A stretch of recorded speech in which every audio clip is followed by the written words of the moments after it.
आयरियाणं नमो आयरियाणं नमो वज्रायाणं नमो वज्रायाणं नमो लोये सव साहुणं नमो लोये सव साहुणं ऐसो पंचनमुक्कारो ऐसो पंचनमुक्कारो सर्वपावपणासनो सर्वपावपणासनो मंगलानं च सर्वेसे मंगलानं च सर्वेषां परमं हवै मंगलम परमं हवै मंगलम् ओम नमो भगवते वासुदेवाय ओम नमो भगवते वासुदेवाय ओम नमः शिवाय ओम नमः शिवाय जय सच्चिदानंद जय सच्चिदानंद जय सच्चिदानंद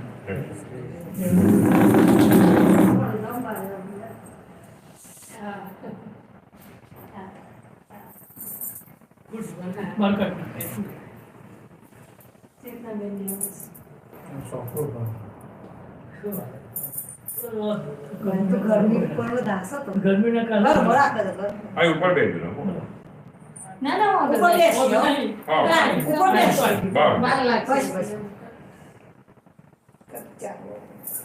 आई जाइएगा આવું જ્ઞાન મળ્યા પછી આપણને આ તમામ મોક્ષ આપી દીધો છે હથેળીમાં એ આપણને વર્તાવવું જોઈએ. એટલે એમ કીધું કે આપણે જમ્યા હોય તો જમ્યા પછી તો કશું ખાવાની જરૂરત ના પડે ને. જમ્યા પછી ખાવાનું શોધે તો આપણે શું સમજવાનું, બધા કહે જમ્યા શું તમે, એમ કે એના જેવું. એટલે કારણ કે કૃપાથી પ્રાપ્ત થાય છે ને, એટલે થોડું સમજવું જરૂરી છે. જેમ આપણને વાપરતા નહીં આવડતું હોય અને આપણે મૂંઝાયા કરીએ ને હેરાન થઈએ, કાર્ડ તો છે જ આપણી પાસે, પેલું વાપરતા નહીં આવડતું ને એનું મુશ્કેલી છે. એટલે વ્યવહાર અસરવાળો છે, વ્યવહારને અસર થાય, આપણને અસર ના થાય. એટલે એ સંબંધી આપણે પૂછપરછ કરીને પાકું કરી લેવાનું. જણાવે એવું છે. કોઈને બતાડવા માટે નથી, કોઈને કહેવા માટે નથી, જીવવા માટે છે. આપણે જીવી જવાનું અને જીવ્યા એમ કે ને લેખે લાગે. કોઈને વાત કરવી હોય તો તમે વાત કરી જ શકો છો ગમે ત્યારે કોઈની સાથે. પણ વાત કરવાથી શું શું થાય? લોકોને કદાચ એમ લાગે હા બહુ મોટી મોટી વાતો કરે, જબરજસ્ત છે, પણ આપણે જીવ્યા આપણા ખાતામાં ગયું. એટલે એમ કહેવાય કે આપણે કેટલી રોકડી કરી દીધી.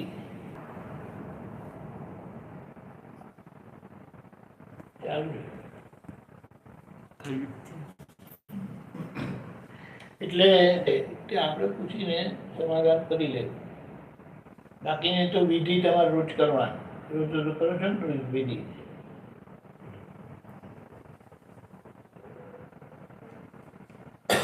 કામ શું કરવાનું? ખેતી છે ના માર્ગદંડો છે. અઠવાડિયામાં 2-3 દિવસ જવાનું ના, દરરોજ જવાનું. ધંધામાં રોજ જવાનું. સંસાર લક્ષ્મી કમાવા રોજ જવા અને મોક્ષ લક્ષ્મી માટે કોક દિવસ. એમ કેમ ચાલે છે? તો પછી આપણે અન્યાય કરેલો ના કહેવાય? 15 મિનિટ તો લાગે, કેટલી કલાક લાગે. અહીંયા આપણને જે કૃપાથી મળ્યું છે તેને પોષણ મળ્યા છે. પોષણ મળવું જરૂરી છે. આ લોકો તમે ખેતીમાં ખેતરમાં વાવ્યા હો પછી પાણી એ બધું છોડવા જાઓ કે નહીં? એક ફેરો જાઓ પછી ખાવા રોજ જોઈએ કે નહીં આપણને? કેવી રીતે? આને એક પુષ્ટિ જ કહેવાય. પુષ્ટિ ખાલી કૃપાથી મળી છે ને એટલે એને પુષ્ટિ મળ્યા કરે ને તો એ કામ કર્યા કરશે અંદર ને અંદર એવી વાત છે. બોલો. આપણે મોક્ષ વર્તાય છે ખબર શું પડે આપણને અત્યારે આ દેહ મોક્ષ વર્તાય છે? જો જે વસ્તુ વર્તાય કેવું તમને દાખલો આપું. ઘરમાં આવ્યા પછી અંદર આવ્યા પછી આપણે કીધું મારે ઘેર જવું છે મારે ઘેર જવું છે પેલા શું કે ઘરમાં નથી હવે ક્યાં જવાના આપણે ઘરમાં આવી ગયા છે પહેલી વાર. પછી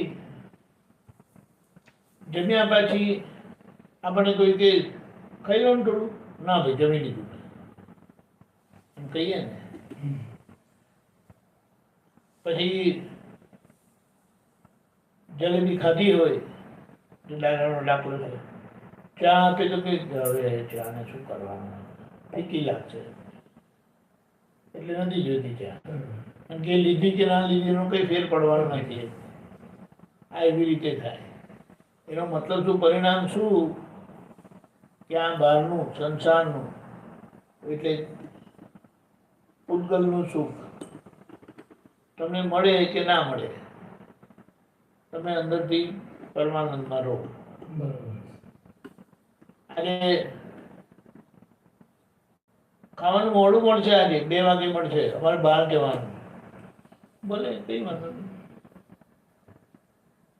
કોઈ પણ સંજોગથી આપણે હાલી જઈએ નહીં કે આપણે કોઈને હલાવીએ નહીં. બંને થાય. પોતે હાલે નહીં અને કોઈને હલાવે નહીં. બધા જ સંજોગોમાં પ્રસન્ન, બધા જ સંજોગોમાં સ્વીકાર બરાબર છે. કારણ કે કોઈ જેમ આપણે જે દુકાન શેની દુકાન છે? ટ્રાવેલ એજન્ટ છે ને. તો તમે એ દુકાન લઈને બેઠા જ છો તો તમારું એની કંઈક સમજણ હોય ને કે આટલા વાગે તો તમે ત્યાં હોય એમ કરીને. એટલે ત્યાં એ કોઈ દિવસ આગુ પાછું થાય નહીં. પણ કોઈક વખત એવું કંઈ કામ આવી પડ્યું હોય તો તમે જે કોઈ આવવાના હોય તેમને કહો ને આજે હું નથી એમ કે કાલે સવારે આવજો એમ કરી. નોર્મલી તો હોય જ ને. એટલે એવી રીતે ઘરના લોકો પણ તમને 12 સાડા 12 જમવાનું આપવાના એ લોકોના ગણતરીમાં જ હોય. પણ આજે તમે કહી કે 2 કે 2.5 વાગશે તમે સમજી જવાનું કે કંઈક કામ આવી પડ્યું છે એ લોકોને. નહીં તો એ તમને 12 સાડા 12 જમાડી જ દે. અને એ લોકોની તૈયારી હોય સવારથી જ તૈયારી હોય. આવી વાત છે. જેવી પરિસ્થિતિમાં તમે સમજી જાઓ એટલે તમે કોઈને હલાવો નહીં ને તમે પોતે હલો નહીં. આ મોક્ષ વર્તાય એમ એને કહેવાય. હા, મોક્ષ વર્તાયેલો કોને કહેવાય? વ્યવહારની કોઈ પણ પરિસ્થિતિમાં તમને સમાધાન રહે, તમને કોઈ ઉકળાટ થાય નહીં. તમારી પાસે એ વ્યવહારની પરિસ્થિતિનો જવાબ હોય તમારી પાસે. ખબર પડી? એ તો સરળ છે, એ અનુભવ થાય હા, છે. એ જ વાત એ છે. આ પ્રત્યક્ષ મોક્ષ કહેવાય. હા, અહીંયા જ આત્માનો. હા, આ બધાનો ઉકેલ આવી જાય ત્યારે પેલો છેલ્લો મોક્ષ કે જન્મ મરણના ફેરામાંથી છૂટી જવાય. બોલો. પોઝિટિવ આપણી દ્રષ્ટિ, કોઈના પ્રત્યે અકળામણ થાય નહીં. પોઝિટિવ દ્રષ્ટિ આપણી રહે. ઘરમાં કદાચ કોઈનો ધક્કો વાગી જાય કોઈ પણ રીતે આ વાત સાચી. તો કોઈ વખત આપણી પ્રકૃતિ પ્રમાણે બોલાઈ જાય હા, બરોબર. પણ પછી પોતે તરત વાળી લે. હા, ભૂલ થઈ, માફ કરજો.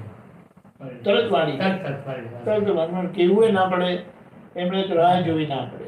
વાત સાચી. આ વસ્તુ બતાડે હા, એ વાત સાચી. કે આ વ્યવહારના આપણે કરતા નથી કે કોઈ કરતા નથી, પણ આ વ્યવહારનો ધક્કો આવ્યો તો આપણા હિસાબનો આવ્યો છે તો એને સ્વીકાર રાખીએ. વ્યવસ્થિત શક્તિ પણ આ પકડી. સ્વીકાર રાખ્યું નહીં, રહ્યું નહીં અને બોલાવી પડાયું તો તરત આપણને ખબર પડી જાય અરે ભૂલ થઈ. વાત સાચી. બરોબર. એ આ બધા પ્રમાણ. તમે ખરું. એટલે એમ કે કોઈ મારે તો તમારું મુખ જાય નહીં. કોઈ સુખ આપે તો તમે એમાં વહી નહીં જાઓ, તણાઈ જાઓ નહીં, બધામાં તમે જાગ્રત રહો. બોલો. અને આ બધી પરિસ્થિતિઓ આપણા માટે પરીક્ષા છે. નહીં, મને નહીં ફાવે એવું થાય જ નહીં. એટલે તમારા તરફથી બધા પ્રયત્નો હોય જ. બોલો. એટલે કેટલા લોકોએ કીધું આજે 8 વાગે સત્સંગ, 8 વાગે કયો સત્સંગ ચાલુ થાય એમ કે 8 વાગે લોકો પરવા નહીં કે હવે 10 વાગે તો સત્સંગ શરૂ થાય, 10 થી 12 હોય એમ કે. 8 થી 10 કેમનો રાખ્યો? એટલે એ રીતે પછી ત્યાંથી મુંબઈની ટિકિટ કરાવી કે અહીંયા સમયસર પહોંચી જવાય. પછી એમાં એમ કેવી રીતે કે એમને કહી દો 10 થી 12 રાખે, કોઈ 8 થી 10 રાખે તો એની પાછળ કારણ હોય એવી રીતે. એટલે મુદ્દો શું કે આપણે કોઈને હલાવતા નથી, આપણે પોતે એડજસ્ટમેન્ટ લઈને આપણો રસ્તો કરી લઈએ. હા, અને એમાં જે કંઈ પણ તપ આવે એ તપ તમને તપાવે નહીં, પણ તમે એ તપને એટલે અડચણને તમે સ્વીકારી લો. એ તમે એને સ્વીકારી લો એટલે પછી એનો કોઈ પ્રશ્ન જ ઊભો ના થાય. બધા નિર્દોષ દેખાય, બધા તમને તમે જ છો કરીને દેખાય. આપણે કહીએ ને એ કરીશો હોય તો આપણે એ કરીશોમાં પોતાને જોઈએ. આ જેટલા માણસો છે ને જીવ માત્ર આપણો અરીસો છે. એ જેવો અરીસો હોય એવું આપણે દેખાય, આપણું પિક્ચર દેખાય. પણ આમાં કેવું થાય સાહેબ, પહેલો સ્ટાર્ટમાં તો દોષી દેખાઈ જ જાય છે, પણ પછી પાછું એકદમ પાછું દાદા જતા એટલે પછી એટલે એના માટે શું આપણી કીધું? ભૂલનું પરિણામ છે. એના માટે શું કીધું? કોઈ આપણને એકદમ ધક્કો મારે, કોઈ આપણને એકદમ ધક્કો મારે તો આપણે આપણું સંતુલન થોડું ખોવાઈ જાય. પછી કશું બરોબર. સરખા થઈ જાય હા, ને. એ થઈ જાય. એકદમ ધક્કો આવે તો કોઈને પણ હલાવી શકે. એ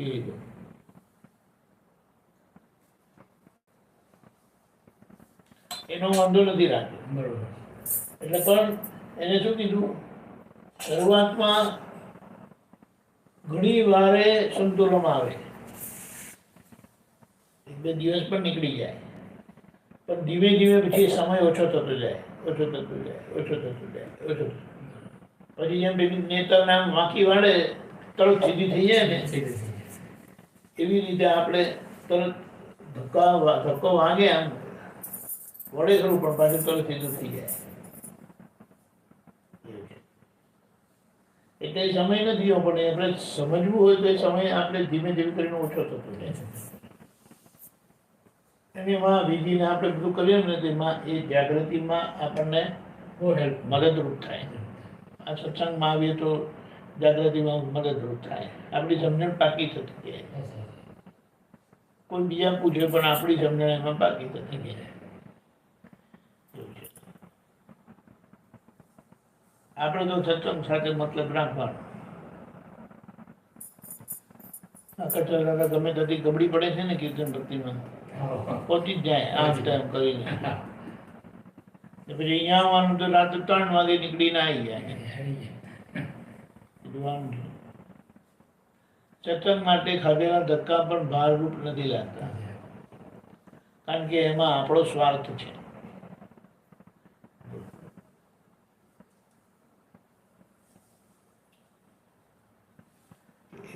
જો આપણો નીચે પાકવો હોય તો પચી જ જવાય છે. એ વાત છે, એ તો સાચું. બિલકુલ. હવે આ પેલું મુંબઈની વાત આવી તો કે છે કે અમને ખાડો પડી ગયો. અરે પછી હું નેતાને કીધેલું કે તમે આવજો, નહીં તો હું કોઈ રીતે એમ કે અમદાવાદ પહોંચી જઈશ. તો કે ના, અમે જ કીર્તન ભક્તિમાં આવી જઈશું અને તમને લઈ જઈશું. કીધું કે આપણે 8 વાગ્યાનો સત્સંગ છે તો એ રીતે આવજો. પછી આ મુંબઈની વાત આવી તો મેં કીધું કે એક રાત્રે વહેલી તો ટ્રેન છે, પૂછી જોઈએ કેટલા વાગે પહોંચે. તો ખબર પડી ગઈ તો 4:30 જેવી પહોંચે છે. કીધું આ તો ફાવે એવી છે. આ લોકોએ પણ હા કીધું, ટિકિટ મળી ગઈ.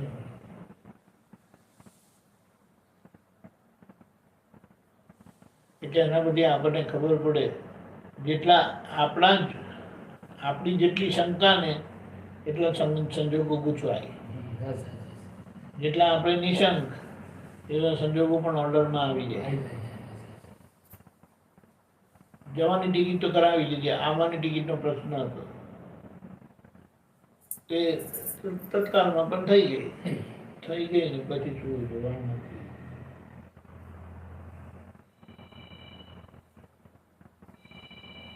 આ દોષી જોઈએ છે ને, એમાં 2 વસ્તુ કીધી,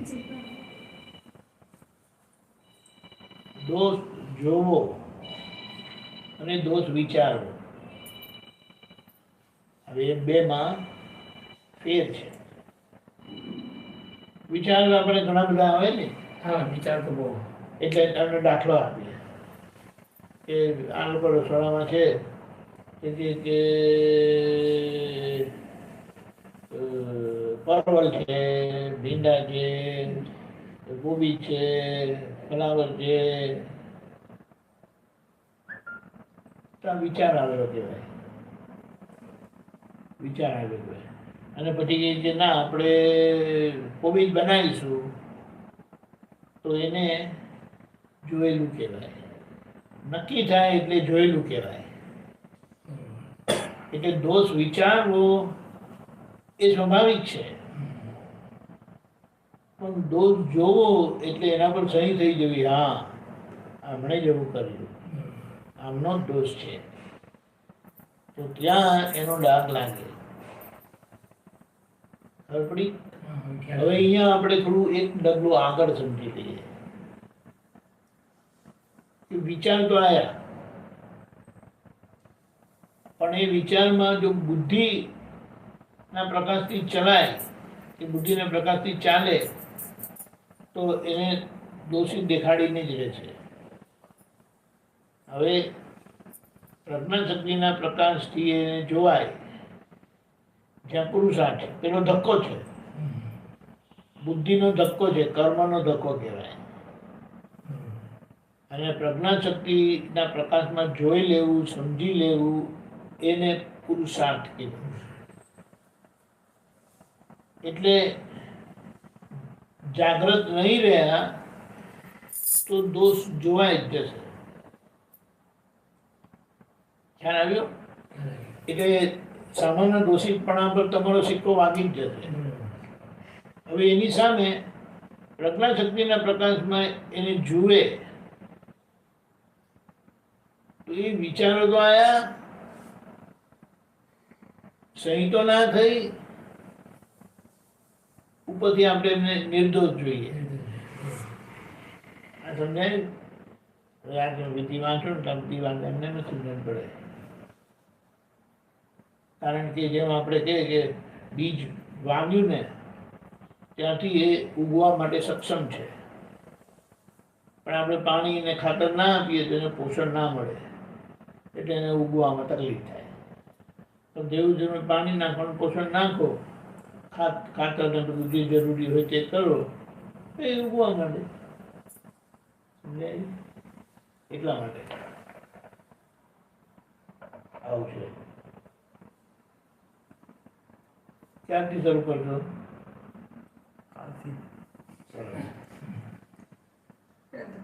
આપણે એમ કીધું કે છોકરી પરણ્યા પછી પિયરમાં એટલે ઘરે જ રહી તો એના પરણાવાનો મતલબ શું થાય? મતલબ જ નહીં ને. એના જેવી વાત છે.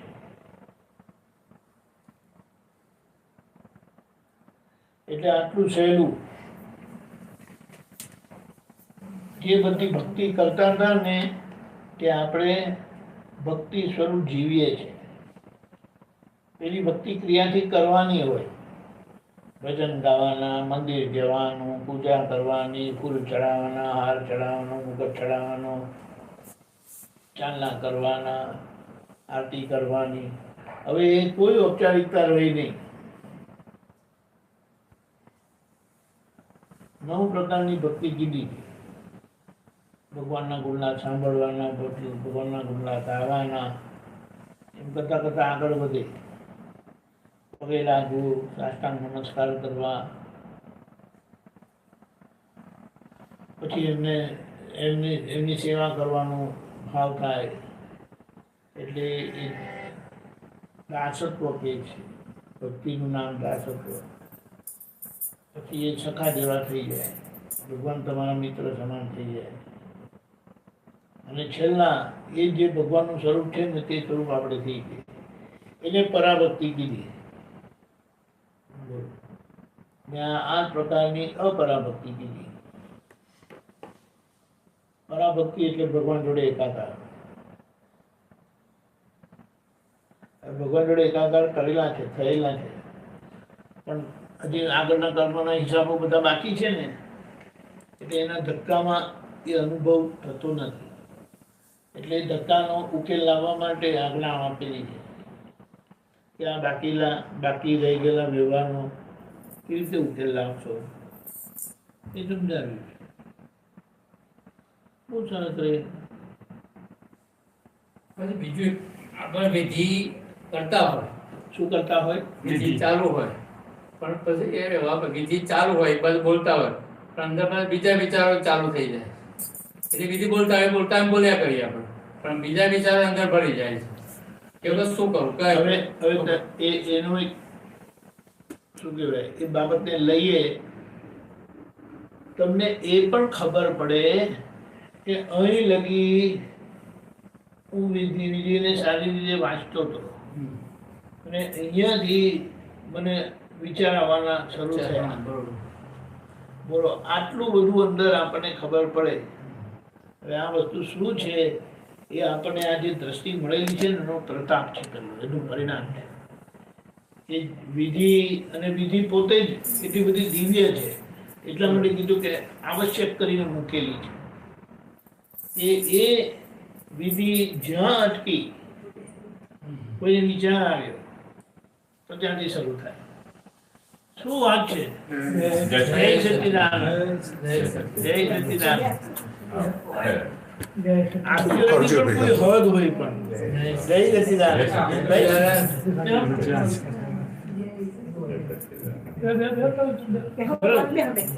Para bli hakta min på här. No, kami ni wai bi.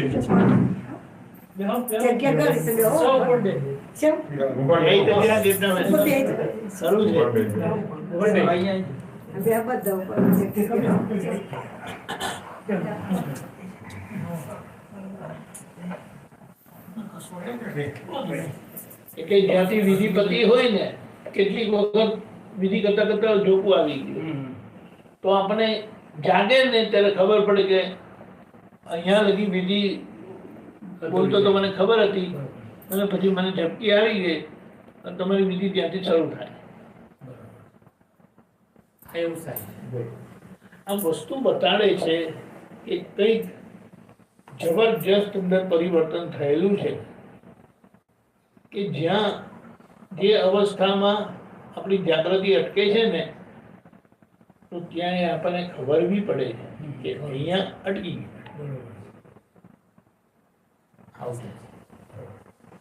એટલે આ બધી વસ્તુ બતાડે છે કે જે આ જ્ઞાન મળેલું છે ને એ કામ કરી રહ્યું છે. હવે આનો એક દાખલો આપણે લઈએ કે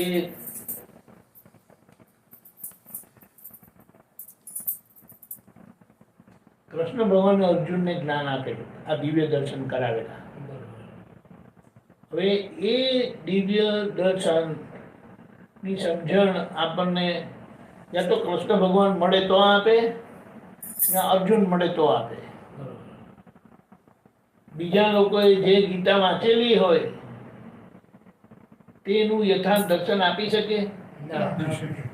આ વિચાર કરવાની વાત છે. બોલો. એક મહાત્મા સામાન્ય પણ કોઈને વાત કરે ને તો સામા પાટે ચડી જાય, એટલું બધું છે. એટલે અહીંયા આ બધા પ્રમાણ છે આપણી પાસે કે આપણને શું મળેલું છે ને એ ખાતરીપૂર્વકનું છે. ખાતરી તો વાત સાચી. એવો નિશ્ચય. અને દાદાએ શું કીધું? દાદાએ શું કીધું? આ મારું જ્ઞાન નથી, અને આ જ્ઞાનની મારી ઓનરશીપ છે ને, હું આનો માલિક નથી. આ તો વિતરાગોનું જ્ઞાન છે. તીર્થંકરો. પણ જ્યાં શું કહેવાય, એટલે ખુલ્લું ક્યાં થાય? તો કે જ્યાં આવી ચોખ્ખાઈ શુદ્ધતા ખુલ્લી થઈ તો ત્યાં કે ખુલ્લું થયા વગર રહી નહીં. બોલો. અને આપણી અંદર ચોખ્ખાઈ હતી, એમાં એવો બગાડ નહોતો, એટલે આ મળ્યું છે. એમને મળે નહીં, કેમ ના મળે? નહીં તો જોયેલા છે, નક્કી કર્યું, એમનું નામ લખ્યું, એમના લીધે ગોઠવાય, અને એ જ નહીં આવે. કે 5 જણા 10 જણા 15 જણા આવી જાય. એ વાત છે. એટલે કોઈ વિકલ્પ કરવાનો નથી. બરોબર. વિકલ્પ જેટલો કરશો ને એટલું મળેલું વાપરી શકશો આ નહીં. વાત સાચી. આ વિકલ્પ નથી તો. વિકલ્પ તો થતો જ નથી. વિકલ્પનો મતલબ શું? કે પછી બીજી બધી વ્યવહારની બાબતોમાં આપણે ખોવાઈ જઈએ. બરોબર. 50 ટકા આવા છે, પેલા ભાઈ આવા છે, વાત આ સાચી. તેવા છે. વાત સાચી. હવે એવું તો ક્યાં પ્રશ્ન રહ્યો? એ જે છે તે એમણે ઉકેલ લાવવાનો, કે આપણે કઈ ઉકેલ લાવવાનો. એટલે કોઈની બાબત આપણને ખબર પડે તો તરત અંદરથી ખબર પડે કે એમનું ખોખું હોવું છે, અંદરના ભગવાન એવા નથી. નથી. બોલો. અને ખોખું એવું છે કરીને સમજ્યા તો એની આગળ પછી ધીમે ધીમે આપણી જાગૃતિ વધે કે ખોખું હોવું કેમ છે, કે એના માટે એ જવાબદાર નથી.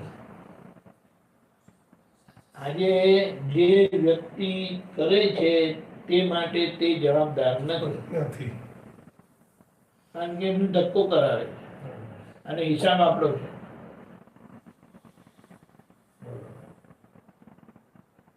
એટલે એ વાત છે. બાકી મહાત્મા મહાત્મા જ છે, કોઈ પણ વિકલ્પ કરવા જેવો નથી. નથી. આપણે જેટલી એ મહાત્માની વાત કરીએ કે આવા છે ને તેવા છે, તેટલું આપણું દર્શન બગડે છે. બગડે. 100%. કારણ કે પછી આપણે એમને એ રીતે જોઈએ કે એમણે આવું કર્યું, એમને આવું કર્યું, એ આવા છે. એટલે આપણે શું કર્યું? એ શુદ્ધાત્મા છે અને કર્તવ્યવર્તી છે. આટલું કીધું એટલે પછી આપણે એના માટે દોષ દ્રષ્ટિ થાય નહીં. અને દોષ દ્રષ્ટિ ના થઈ એટલે આપણું દર્શન સચવાઈ ગયું. ચોખ્ખું થઈ જાય છે. જેમ આમ કીધું ને, કવિરાજના પદમાં આવે છે, મોક્ષ જતા સુધી મારું દર્શન સાચવજો એમ કરી. પણ દર્શન સાચવજો એ આ દ્રષ્ટિ એવી આપેલી છે, પ્રજ્ઞા શક્તિ એવી ખુલ્લી થયેલી છે કે એ આપણને જગાડીને જ રહી, સુવા દે જ નહીં. કારણ તો ભૌતિક લખાયેલું છે, પણ આ તો આપણે સમજીએ.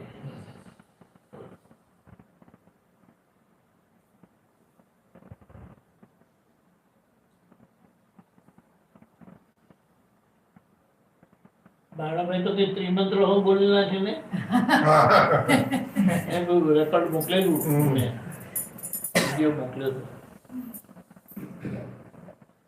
આમાં રમ થયો તો એ અસીમ જય જયકાર હું કરશે.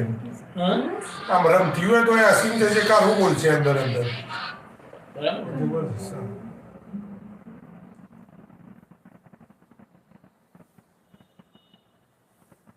એટલે એનો લાભ લેજો. ધંધામાં તો આપણે વખતે 1-2 દિવસ ના ગયા તો ઘરવાળા પણ આપણે કે પરિવારવાળા પણ શું છે, કેમ જવાનું નથી? આ વિધિ માટે તો આપણે ચોકસાઈ રાખવી પડે.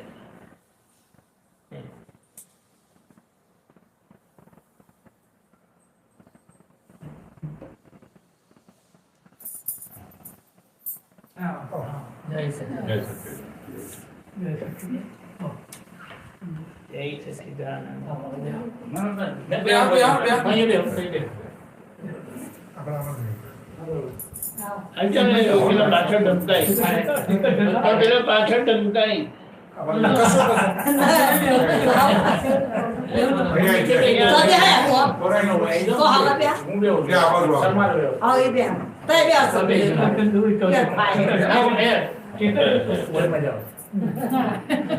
શું ઓળખાણ તમારી? અહીં બાજુમાં પાડોશી છીએ. અમારે પાણી વરસાદ.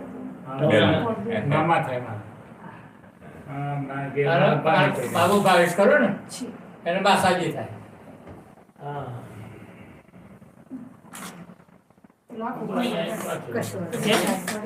આગળ ટ્રીટમેન્ટ કોઈ છે તો હા, બોલો આવું છે હજુ આ બોલો. એમાં નથી. હા. એક મિનિટ.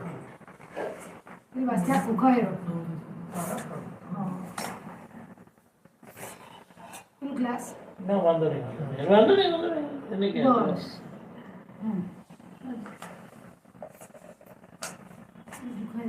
એટલે એના પરથી આપણે સમજી શકીએ કે કૃષ્ણ ભગવાન કેવા હતા, રામ ભગવાન કેવા હતા, મહાવીર ભગવાન કેવા હતા.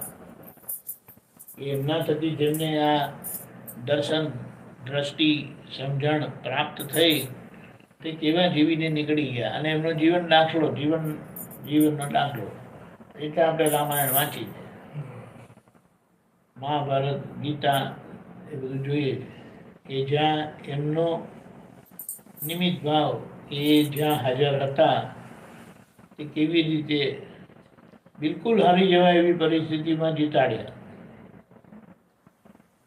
એમના પછી આપણને ખબર પડે કે આપણે જીવનમાં હવે હારવાનું રહ્યું નહીં.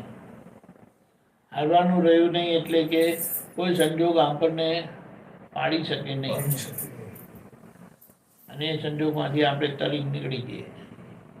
એટલે જે સંજોગોમાં લોકો અજ્ઞાનથી ભારે કર્મ બાંધે એવા ભયંકર ભારે કર્મના પરિણામમાં પણ આપણે છોડી જઈએ.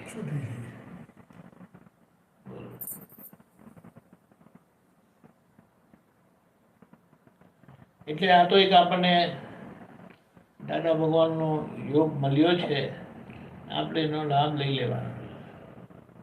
બીજું બધું તો અનંત અવતારથી બધું કરેલું જ છે, એટલે એની કોઈ ચિંતા કરવાની નહીં. એટલે કે ને કીધું જીવન વ્યવહારમાં દેખભાળ રાખવાની અને સ્વરૂપની કાળજી લેવાની, આત્માની કાળજી લેવાની અને વ્યવહારનો દેખભાળ કરવાની.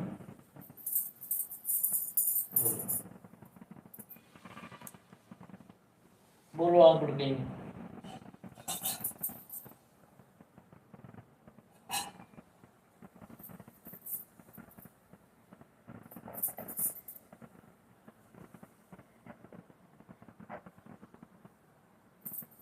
પ્રશ્ન બધો કહેજો. હા તો કઈ વાત થાય. વાત થાય, બધી વાત થાય. પેલા દિવસે વાત થાય.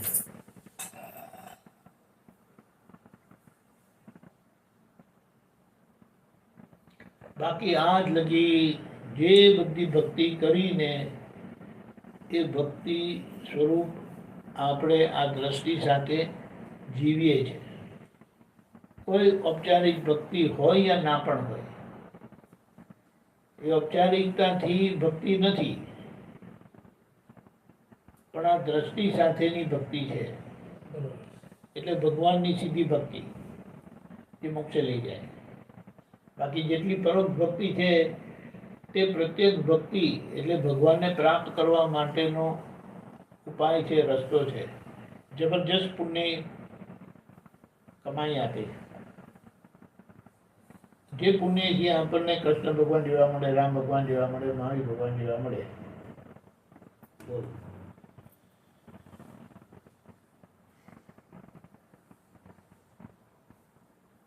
અર્જુનની કેવી પુણ્ય હશે, હનુમાનજીની પુણ્ય કેવી, ગૌતમ સ્વામીની પુણ્ય કેવી, જબરદસ્ત. આપણને એવું જ મળ્યું છે, એ જ મળ્યું છે. એ જ. બોલો. એટલે હવે કોઈ કર્મ સંજોગે વ્યવહારથી જેવું પણ હોય તેની કોઈ ગણતરી કરવાની જ નથી આપણે, કોઈ બીજા જોડે સરખામણી કરવાની જ નહીં. ના ના. વ્યવહારથી કોઈ સમૃદ્ધ વધારે હોઈ શકે, હોય. પણ એમાંથી કંઈ આપણે અંજાવાની જરૂર નથી. અને એમને શું કહેવાય, નાના દેખાડવાની એ જરૂરત નથી કે અમે મોટા થઈ ગયા કરીને. પણ એ જે વ્યવહારથી મોટા છે તેમને વ્યવહારથી મોટા જ રાખીએ અને એ રીતે એમની જોડે થઈએ.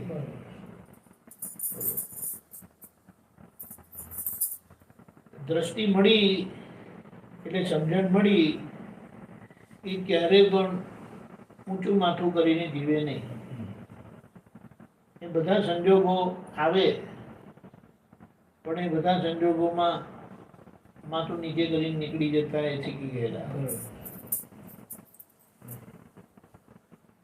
અને માથું નીચે કરવું એટલે સામાની પરિસ્થિતિને, સામાની પદવીને બિલકુલ લક્ષમાં રાખીને આપણે નીકળી જઈએ.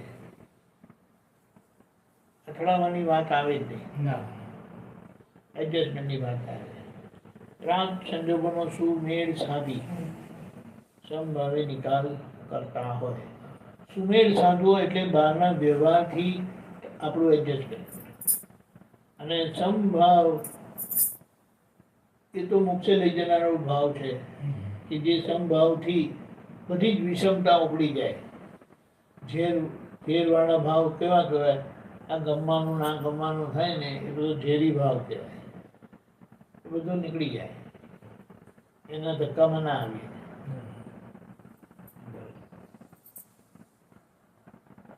તમે કંઈક પૂછો.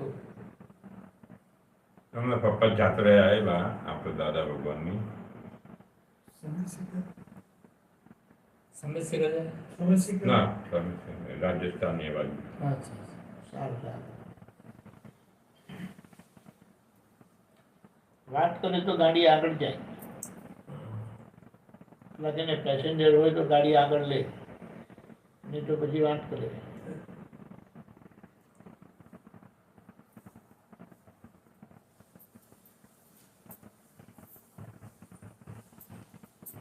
ટોપી લાયા નહીં ને?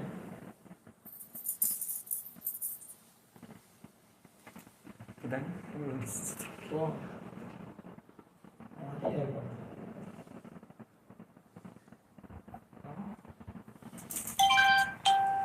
રાજસ્થાન લઈ આવે લાલ.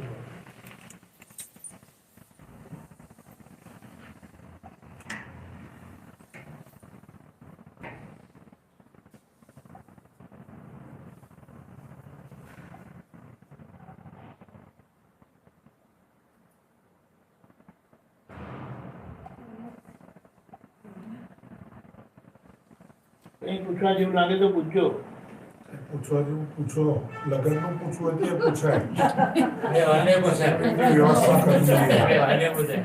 બધી વાતો હોય. ચીટિંગને પૂછાય તમારે.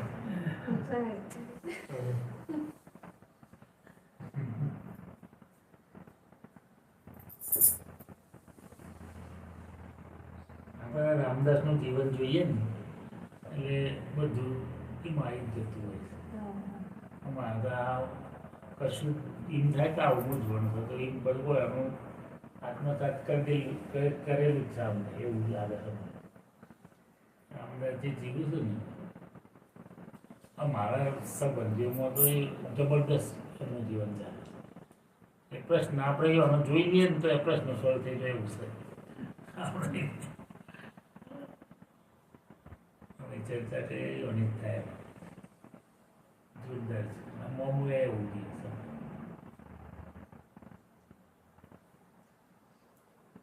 વ્યવહાર જીવન છે એ બધું સારું સારું.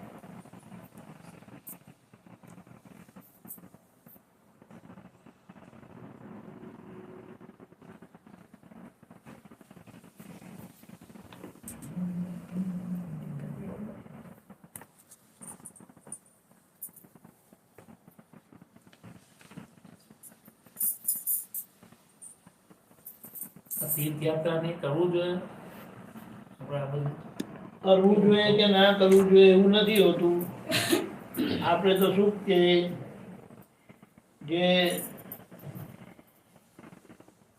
ગૌતમ બુદ્ધે કીધું બુદ્ધમ શરણમ ગચ્છામિ, એટલે આપણા માટે જ્ઞાનમ શરણમ ગચ્છામિ સમજવું હોય, નહીં તો દાદા શરણમ ગચ્છામિ, ધર્મમ શરણમ ગચ્છામિ, ધર્મના શરણે જાઓ, દાદાને શરણે જાઓ, એટલે કે જ્ઞાનને શરણે જાઓ, ધર્મને શરણે જાઓ, સંગમ શરણમ ગચ્છામિ, એટલે સંઘમાં રહેજો, એટલે એવી સરખી માન્યતાવાળા લોકો જોડે સાથે રહેવાનું, તો આપણી એ સમજણને પુષ્ટિ મળે. એટલે હવે આવા લોકો એક માન્યતાવાળા કે આપણે મુંબઈ જવું છે, તો આપણે ભેગા બેસી જવા. ઘરમાં એકલા ભૂત જેવા રહે એના કરતાં 15 જણા, 20 જણા, 25 જણા, 50 જણા સાથે જતા હોય તો એમાં ભેગા બેસી જાય. પછી એ મુંબઈ જાય, મુંબઈ દર્શન કરે તો એ તમારી યાત્રા જ છે, તીર્થયાત્રા જ છે. અને પછી તીર્થયાત્રાએ ગયા કે અંબાજી જાય કે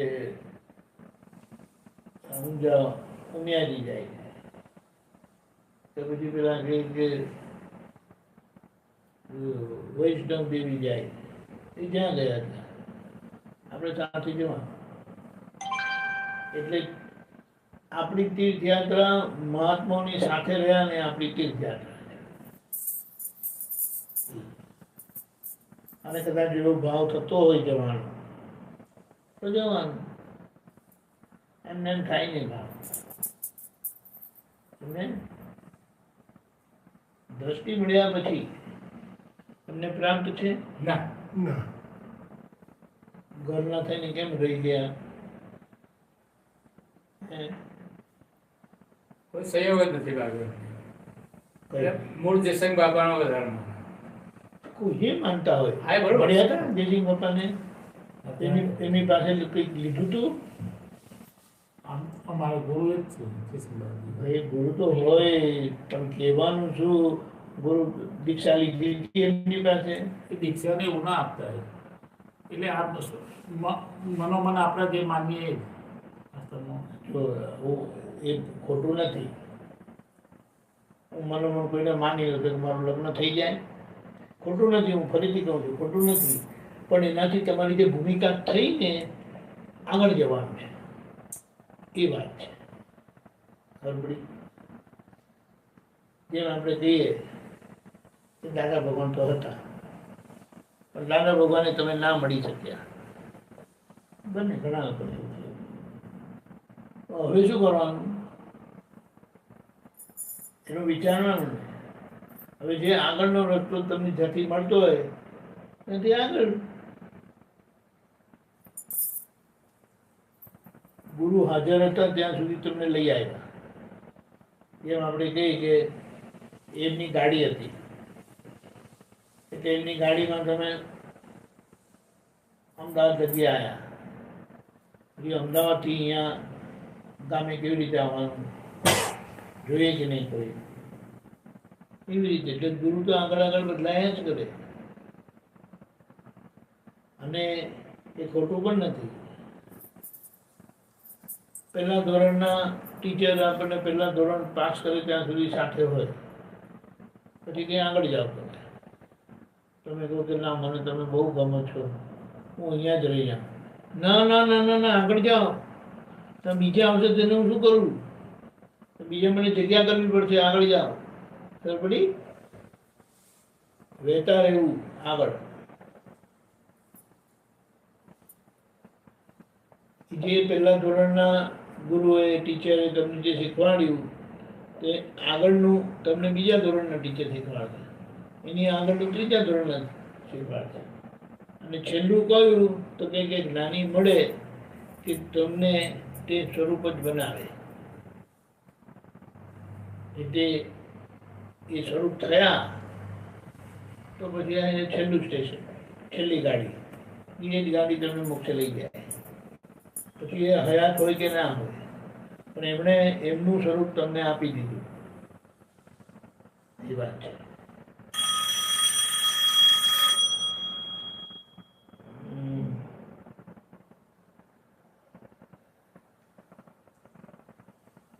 બોલો,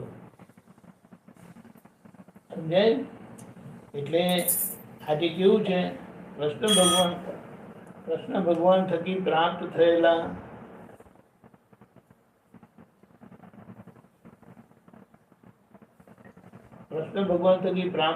મહાત્માઓ છે. આજે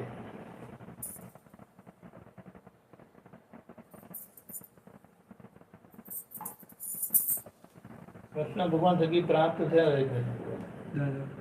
દાદા ભગવાન થકી પ્રાપ્ત થયેલા મહાત્માઓ છે. કૃષ્ણ ભગવાન અર્જુનને પ્રાપ્ત કરાવ્યું હતું ને, અર્જુન હોય તો આપણને કૃષ્ણ ભગવાનનું દર્શન સમજાઈ શકે ને કે શું છે કરીને, એમનો અનુભવ તો કહી શકે. એવી રીતે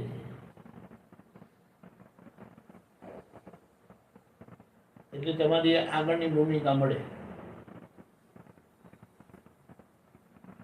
એ જે તમને મળ્યા એ પછી ત્યાં લગી તમને લઈ ગયા. આગળનો રસ્તો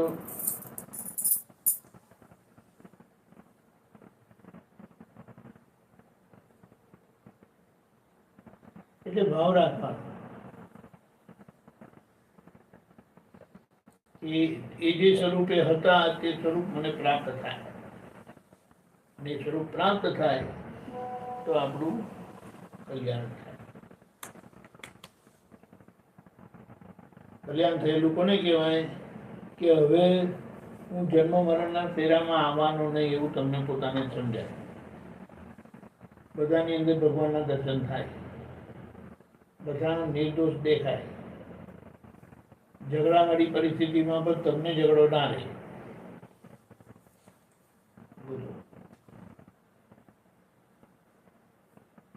ચિંતા ના થાય,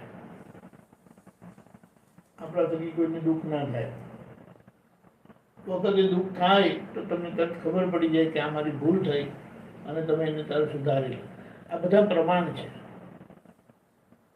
એ પ્રમાણથી જો તમારું જીવન પ્રમાણિત થતું હોય તો બરાબર છે, આગળ કશું કરવાની જરૂર નથી. અને જેવું નહીં હોય તો ચોક્કસ કરવું જોઈએ.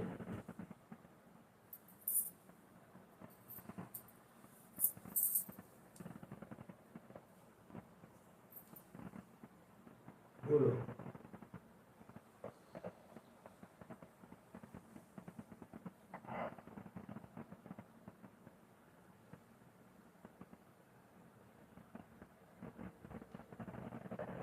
જીવન ચરિત્ર વાંચવું સારી વસ્તુ છે,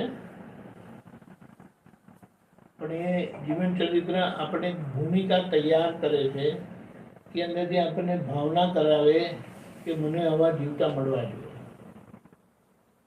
તો એમણે જે આ બધું એમના લખેલું છે ને એ પરિણામ મારી અંદર ખુલ્લા થાય. વાંચવાથી તમે કહી શકશો ખરા, ચારિત્ર કોને કહેવાય? ધડ ધડ ધડ ધડ કરીને કહેશો તો પણ આ બધું આખી ચોપડી લખાઈ જાય એવું તમે બોલી શકો. તમારું એ જીવેલું જોઈ છે.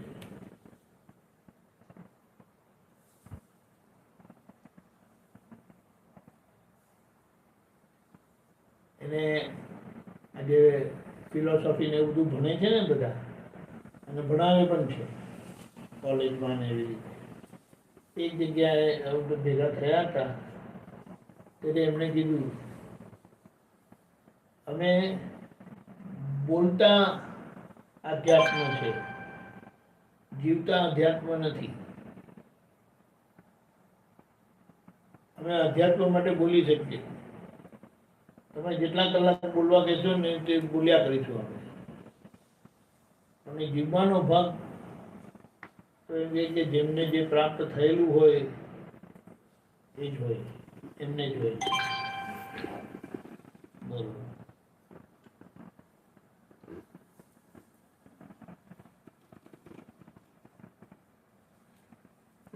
बात करो.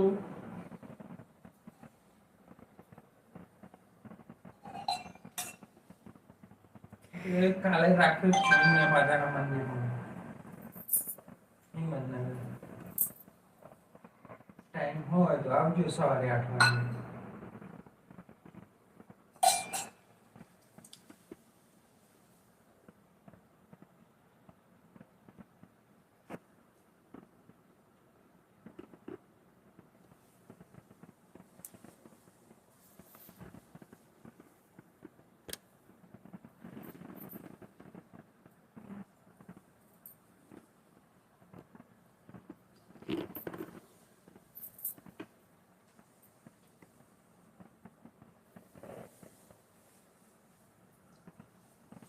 जय सच्चिदानंद.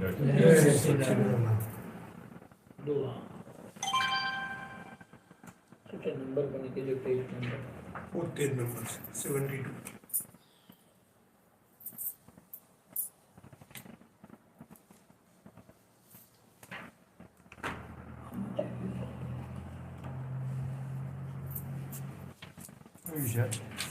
जुओ सत्संगનું જુઓ મહત્વ સત્સંગનું મહત્વ.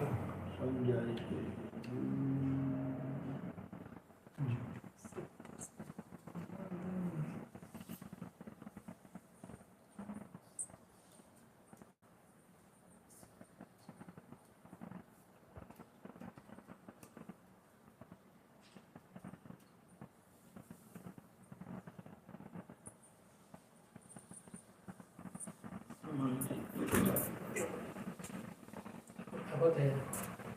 ફોટો બોલ લેલો.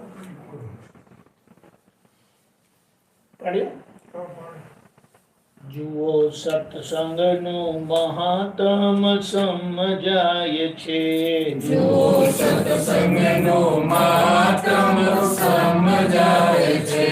ધર્મ ધર્મ થઈને જીવતા પરિણમાય છે.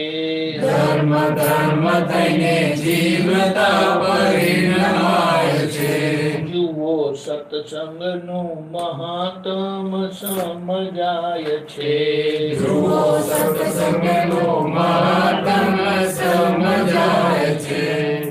કોઈનીએ અથડામણમાં આવશો ના કદીએ.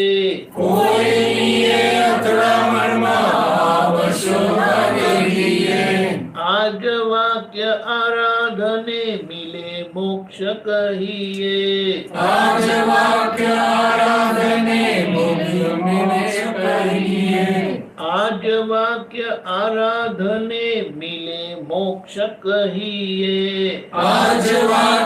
આરાધને મિલે મોક્ષ કહીએ. જ્યારે સત્યનો એ આગ્રહ છૂટી જાય છે.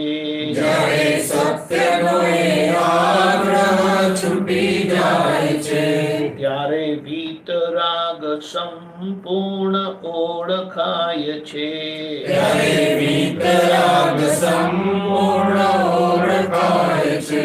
જુઓ સત્સંગનું મહાત્મ સમજાય છે.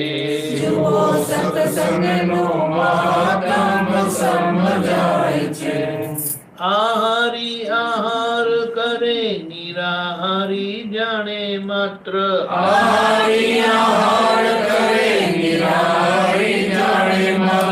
આજ વાક્ય આરાધને ભણી લીધા સર્વે શાસ્ત્ર.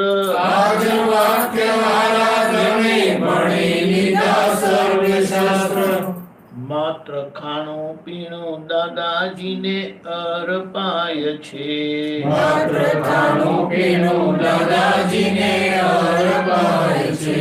વિધિ ખાતા પૂર્વે સહેજા સહેજ થઈ જાય છે.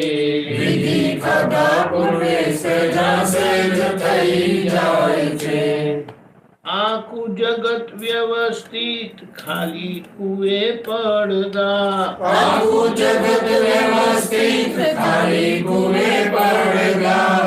આજ વાક્ય આરાધને જ્ઞાન મોક્ષ જપતા આજ વાક્ય આરાધને જ્ઞાન મોક્ષ જપતા જેવું કલ્પે એવો પોતે જ થઈ જાય છે જેવો કલ્પે એવો પોતે જ થઈ જાય છે આત્મ સ્થિરતાથી અહીં મોક્ષ વર્તાય છે આત્મ સ્થિરતાથી અહીં મોક્ષ વર્તાય છે જુઓ સત્સંગનું મહાત્મ સમજાય છે જુઓ સત્સંગનું મહાત્મ સમજાય છે ધર્મ ધર્મ થઈને જીવતા પરિણમાય છે ધર્મ ધર્મ થઈને જીવતા પરિણમાય છે જ્ઞાન લીધા પછી ચાહે ગમે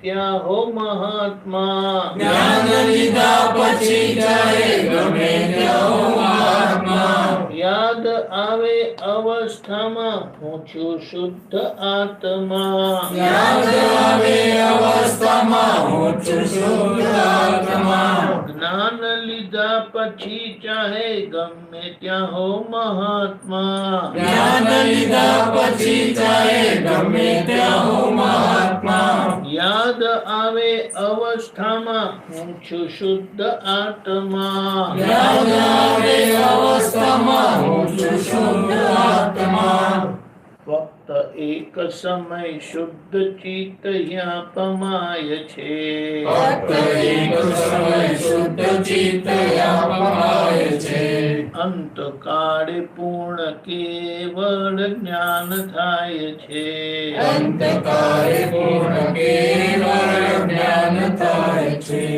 જુઓ સત્સંગનું મહાત્મ સમજાય છે જુઓ સત્સંગનું મહાત્મ સમજાય છે જાણીએથી જય શ્રી કૃષ્ણ સંયોગી વિયોગને જાણીએથી જય શ્રી કૃષ્ણ સંયોગી યોગને સત્સંગ ના મળે ક્યારે કહીએ શું તમને સત્સંગ ના મળે ત્યારે કહીએ શું તમને તારો શ્વાસો શ્વાસ અમને હવે દાદા ગાય છે મારો શ્વાસોશ્વાસ અમને હવે દાદા લાય છે આ તો બફાયેલા હૈયાની વરાળ હાય છે આ તો બફાયેલા હૈયાની વરાળ હાય છે જુઓ સત્સંગનું મહાત્મ સમજાય છે જુઓ સત્સંગનું મહાત્મ સમજાય છે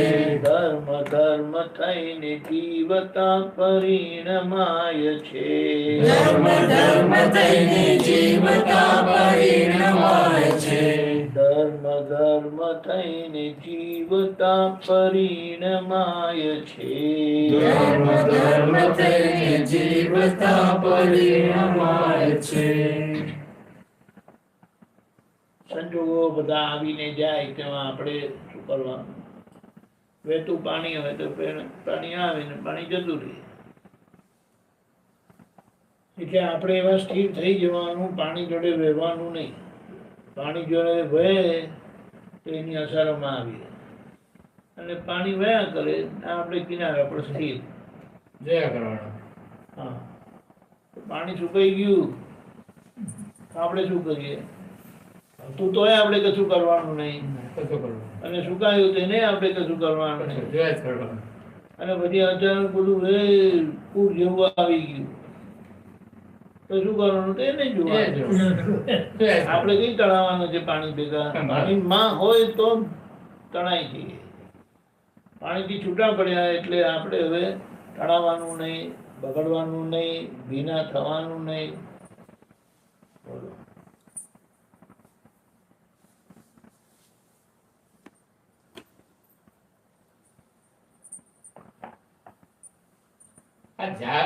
જારીએથી જય શ્રી કૃષ્ણ સંયોગ વિયોગની એ શું કહેવા મળે સાહેબ જાડીએથી જય શ્રી કૃષ્ણ એટલે શું કે આ બધા સંજોગો આવીને જયા કરે છે એમાં આપણે બાયણું ખોલીને બહાર નહીં ઉતરવાનું એ આવે ને કહે જય શ્રી કૃષ્ણ, એટલે આપણે બૂમમાં અંદરથી હિંચકા પર બેઠા બેઠા કહેવાનું, જય શ્રી કૃષ્ણ. ગાડી ખોલીને બહાર જવાનું નહીં. નહીં. ખબર પડી? નહીં તો એ બધી માથાકૂટ થાય પછી. અને આપણે માથાકૂટ કર્યા કરતા હતા. કેમ? એમને સારું લાગે ને, આપણું ખોટું ના દેખાય ને, એટલે દાદરો ઉતરી પડતા હતા. અને એમાં બધી ફસામણ થઈ. આ જેટલી બધી ફસામણ થઈ ને એના કારણે થઈ. સારું દેખાવા, સારું દેખાડવા. બોલો.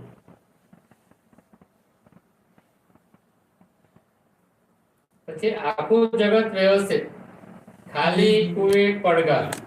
આ જે વાક્ય આરતા જ્ઞાન મોક્ષ જપતા, એટલે આખું જગત વ્યવસ્થિત, ખાલી કોઈ ઉતાય. પહેલી વાત તો આખું જગત વ્યવસ્થિત નો મતલબ શું?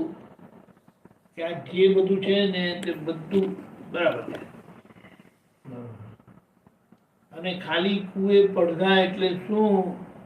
એ જેમ કુવામાં આપણે બૂમ પાડે તો કેવો પડઘો પાછો આવે ને, એવું આ જગત છે પડઘા સ્વરૂપ. એટલે પડઘો પડે તો એના પછી આપણે ખબર ના પડે, કોઈ બૂમ પાડેલી હોય તો જ પડઘો પડે. ખ્યાલ આવ્યો? ખ્યાલ આવે. એ આપણો જ પડઘો છે. આપણો પડઘો નહીં, તો જે બોલેલા એનો પડઘો. એનો પડઘો. બોલે. તમે જરા કહો કે આપણો પડઘો એટલે કોનો પડઘો? રામભાઈ. કોણ? રામભાઈ નો. તો આપણે રામભાઈ થોડી છે કઈ. રામભાઈ નો પડઘો નતો. હંમેશા કઈ પણ કરે તે અહંકાર નો ગુણ છે. અહંકાર કરીને કર્મ બાંધીને પતી ગયું, એની કથા પૂરી થઈ ગઈ. અને પાછળ પોટલું મૂકતા ગયા રામભાઈ. અને તમે કહો કે મારા કર્મ. આપણે પૂછીએ ક્યારે બાંધેલા? તો ગયા અવતાર. ગયા અવતારમાં તમે હતા તે કે હું નતો. તો બાંધ્યા કોને? એ બાંધનારા. એટલા માટે અહીંયા જ્ઞાનનું અનુભવ વાક્ય શું છે? કર્મ બાંધતી વખતનો અહંકાર અને કર્મ છૂટતી વખતનો અહંકાર જુદો હોય. કર્મ બાંધતી વખતનો હું અહંકાર એટલે કર્મ બાંધતી વખતનો હું અને કર્મ ભોગવતી વખતનો હું બે જુદા હોય. અને આ બંનેથી મારું સ્વરૂપ ત્રીજું જુદું છે. એ કર્મ બાંધ્યું મેં નહીં, અને કર્મ છોડતી વખતે જે હું થાય તે હું નહીં. હું શુદ્ધાત્મા છું. મજાની વાત છે. જબરજસ્ત. એટલે આપણે કહીએ કે જે આ મોટા પુરુષોના હૃદયમાં હતું એ વાત આપણને હાથમાં આપી દીધી છે દાદા, અને આપણે પૂછાયા કરીએ તો શું કરવાનું ભાઈ? પૂછી નિકાલ લાવવાનો. રાઈટ, વાત સાચી છે. એ બીજને પોષણ મળે એવું આપણે કરવાનું. એટલે સંગમ શરણમ ગચ્છામિ.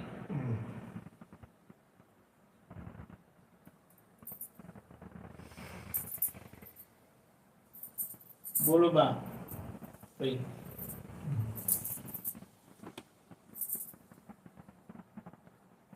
સમાધાન થઈ તમને? જાતે હજી પૂછ્યું. સમાધાન પૂછવું. પૂછતા પૂછતા પંડિત જવાય અને પૂછતા પૂછતા કાશી જવાય. એ પણ થાકી છે બસ. ના થાકી ના જવાય. ખોટા મળે તો થાકી જાય ને. પૂછતા પૂછના ક્યારે થાકે જ નહીં. એને જવાબ ના મળે ને ત્યાં સુધી એમને શાંતિ જ થાય નહીં. શાંતિ ના થાય. બોલો. એટલે એમને જ્યાં સુધી જવાબ મળે નહીં ત્યાં સુધી એ શાંત બેસી ના રહીને બીજાને શાંતિથી બેસવાના. બેસવાના. ચાલો પછી જવાબ તો કહો, નહીં તો હું આગળ જાઉં એમ કરીને કહી. મારી પાસે ટાઈમ નથી. એવું ના હોવું જોઈએ.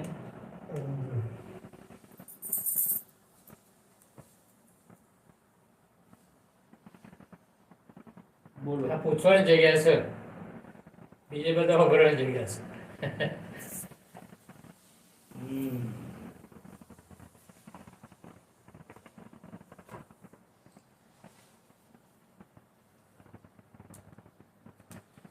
નહીં, વાક્ય હતું ને, ધર્મ ધર્મ થઈને પરિણમે છે. કે એટલે જેમ ઇન્દ્રિયના ધર્મો છે તે ઇન્દ્રિયના ધર્મમાં પરિણમે છે, ધર્મ- આત્મધર્મમાં પરિણમે છે.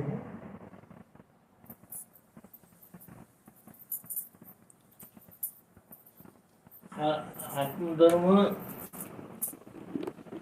એ આત્મધર્મને વિશે જ કીધું છે. આપણે આત્મધર્મની વાતો કરી છે, પણ પરિણામે એટલે તમે આત્મ સ્વરૂપ થઈને જીવવા માંડો છો, જીવો છો, વાતો નથી કરતા. વાત તો બધા કેનારા બહુ બધા મળે. કેનારા તો એ તો બરાબર છે. જીવતા હોય તે વાત કરે ખરા, પણ એમની વાત ઔપચારિક હોય, ઔપચારિક. પણ એમનું જીવન જ ધર્મ સ્વરૂપ હોય.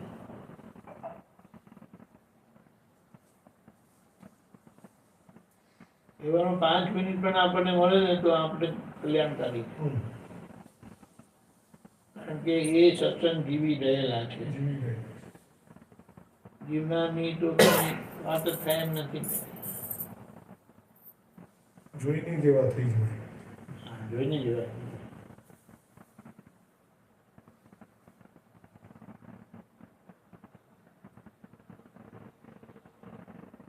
એવું છે. બોલો કઈ. જાણેલું આપણે બધા જ છે બધું, પણ સમજવાનું છે. સમજાયેલું જીવાય ને જાણેલું બોલાય, બે વસ્તુ છે.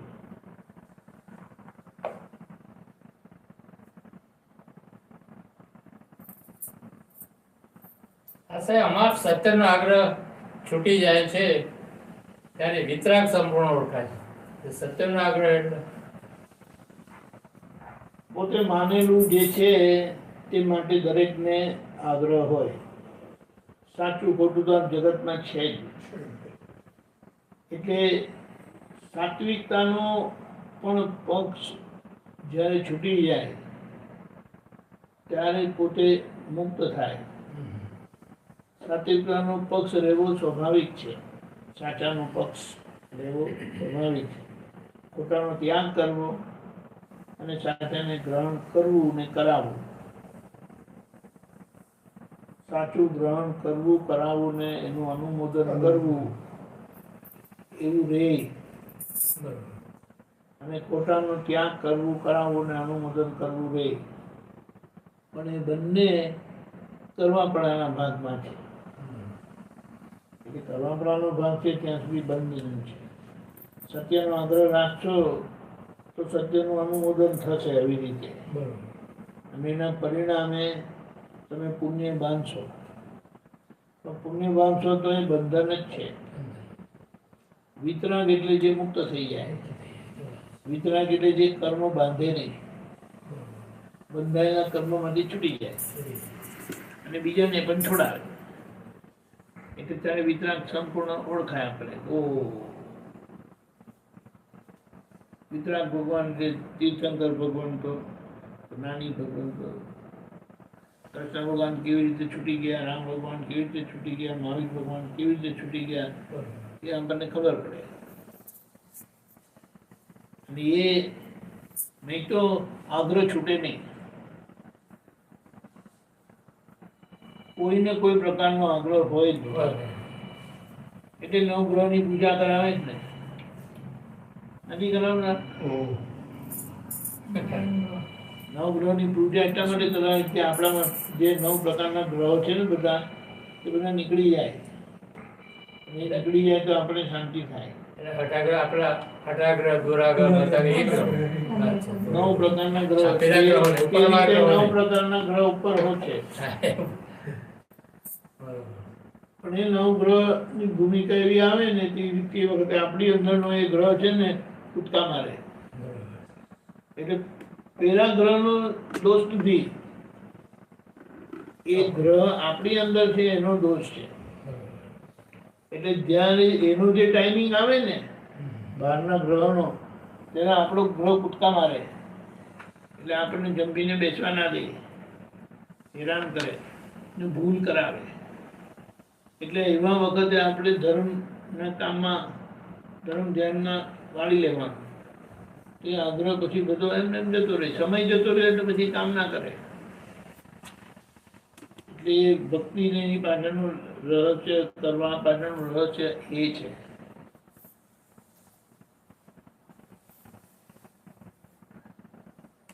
એવા વિકટ સમયે તમારું ધ્યાન ત્યાંથી ખસેડી દેવાનું.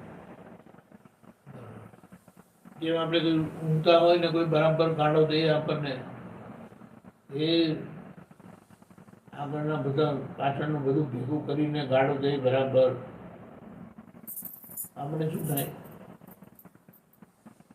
સુતેલા હોય તો શું થાય? કશું જ નહીં. કશું જ નહીં.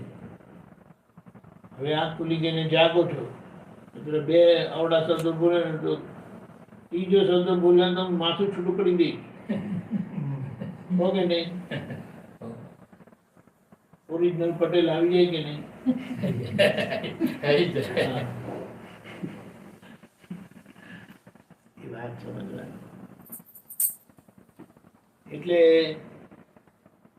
કેવી રીતે ખુલ્લી આંખે ઊંઘી જવું, ખુલ્લી આંખે ઊંઘતા રહેવું, એટલે કે જીવનની પરિસ્થિતિની અસરમાં નહીં આવવાનું, નીલકંઠ થવાનું, અસર મુક્ત રહેવાનું, તો આપણે પછી છૂટી જઈએ.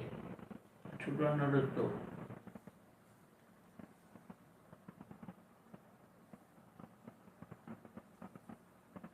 બધી ભગવાનની વાતો બધી બહુ મજાની છે. કોઈ પણ ધર્મની વાત એની જગ્યાએ કરેક્ટ છે, બિલકુલ. એમાં કોઈ આપણે એની કોઈ રીતે સરખામણી કરાય જ નહીં. પહેલા ધોરણે 5મા ધોરણ જોડે સરખામણી કરાય? ના થાય. ટીચર સાહેબ છે. હા, ટીચર છે. ટીચર છો તમે? શિક્ષક છે. ટીચર. એટલે દરેકના ધોરણ પ્રમાણે એમનું ભણતર હોય તો સરખામણી કરવાનો માટે પાયો તો સરખો જોઈએ ને.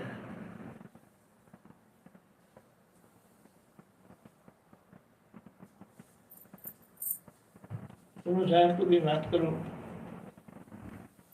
હે?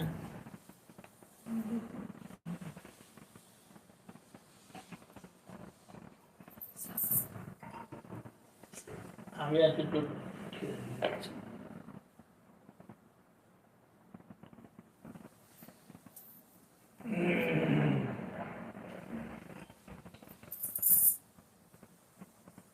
દાન પુણ્ય કરવું એ સારી વસ્તુ છે.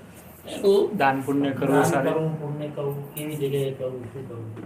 જો દાન કરવું બહુ જ સારી વાત છે. કેટલું દાન કરવું એ સમજી લેવાનું. દુઃખી થઈને દાન નહીં કરવું. દુઃખી થઈને આજે દાન કરતો ને તો વાંધો નહીં આવે, કારણ કે આજે તમને બહુ ઉલ્લાસ છે દાન કરવાનો, એટલે તમે કહો કરી તો દેજો. પછી ઉલ્લાસમાં આવીને વધારે પડતું કરી દીધું ને તમને તકલીફ પડવા માંડી ને તમારો ભાવ બગડશે. જે ભાવ બગડે ને તે ધંધો આપણે કરવો જ નહીં. આ રૂલ રાખવાનો કે જ્યાં સુધી આપણો ભાવ સચવાઈ રહે ને ત્યાં સુધી બધું કરવાનું.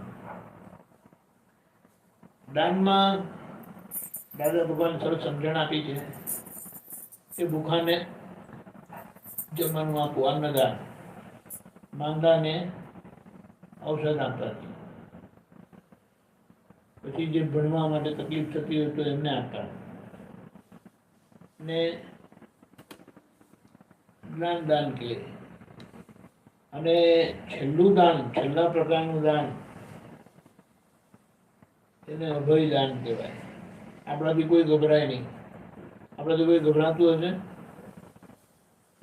બહુ ગભરાય લોકો. આપણા ઘરવાળા જ આપણાથી ગભરાતા નથી હોતા.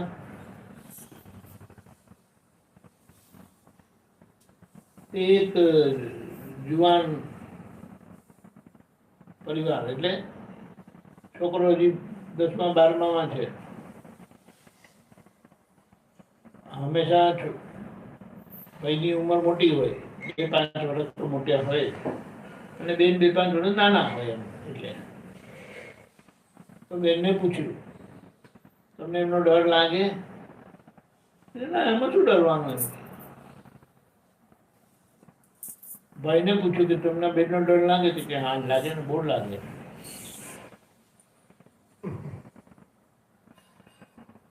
એ ઉંમરમાં મોટા છે, પેલા બેન ઉંમરમાં નાના છે, તો એમણે એવું કીધું. પેલા બેનજી એમાં ડરવા જેવું છે શું? તો કે વાત બરાબર. બોલો. એટલે આપણાથી કોઈ બિલકુલ ડરે નહીં. એને અભયદાન કીધું. અભયદાન આપવું જોઈએ.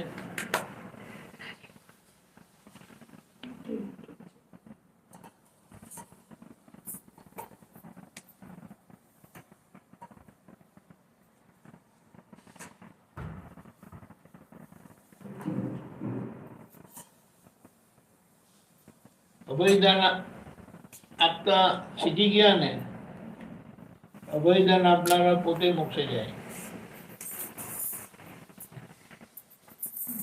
અને જો દાન કરવું હોય તો જેમ આમ કહે છે ગુપ્ત દાન કરવું, એવું સાંભળ્યું છે. ગુપ્ત દાન કરવાનું, ગુપ્ત દાન કરી શકાય? સહેલું નથી. કારણ કે લોકોએ દાન કરીને વાહવા મેળવવી હોય છે. તો કે હું દાન આપું એટલે સામેવાળા લોકો પણ દાન લેવા માટે તમને ઉત્તેજિત કરે યા તમને પ્રેરણા આપે. તમારા મમ્મીનો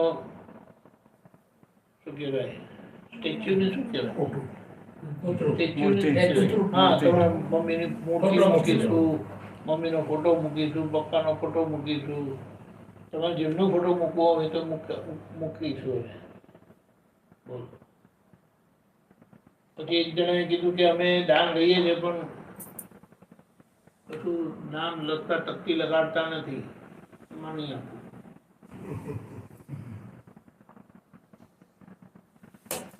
બોલો. તકતીની ના પાડી તો દાનની પણ ના પાડી દીધી. પણ એ માન્ય આપણે એમની જોડે જરૂર નથી. પણ આ તો સમજવાનું. ગુપ્ત દાન કરો એનું ફળ વધારે સારું. અને તમારાથી અપાતું નથી પણ તમને આપવાનો ભાવ થાય એ બહુ જ સારું.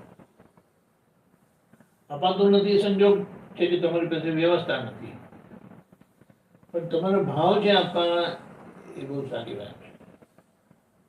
એટલે આ રીતે આપવાનું. અને એનો નિયમ પણ એક રીતે સમજાવ્યો છે કે તમે સમજો 100 રૂપિયા કમાતા હોય તો 5-15 રૂપિયાનું દાન કરજો. વધારે ઘસાઈને દાન નહીં કરતા. કારણ કે આજે તમે કરો પણ કાલ તમારું મન ફરી જાય તો એમાં જે ભાવ બગડે છે ને એમાં નુકસાન મોટું છે. એના કરતાં તમે નહીં આપ્યા હોત ને તો સારું. ભાવ બગડ્યા ને તો એનો બોજો વધારે છે, એટલે કર્મનું પરિણામ ભારે છે.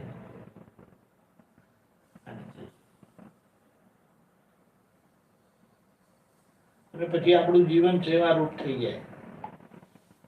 સેવારૂપ થઈ જવું એટલે તમે કોઈને તમારાથી કોઈ દુઃખી થાય જ નહીં.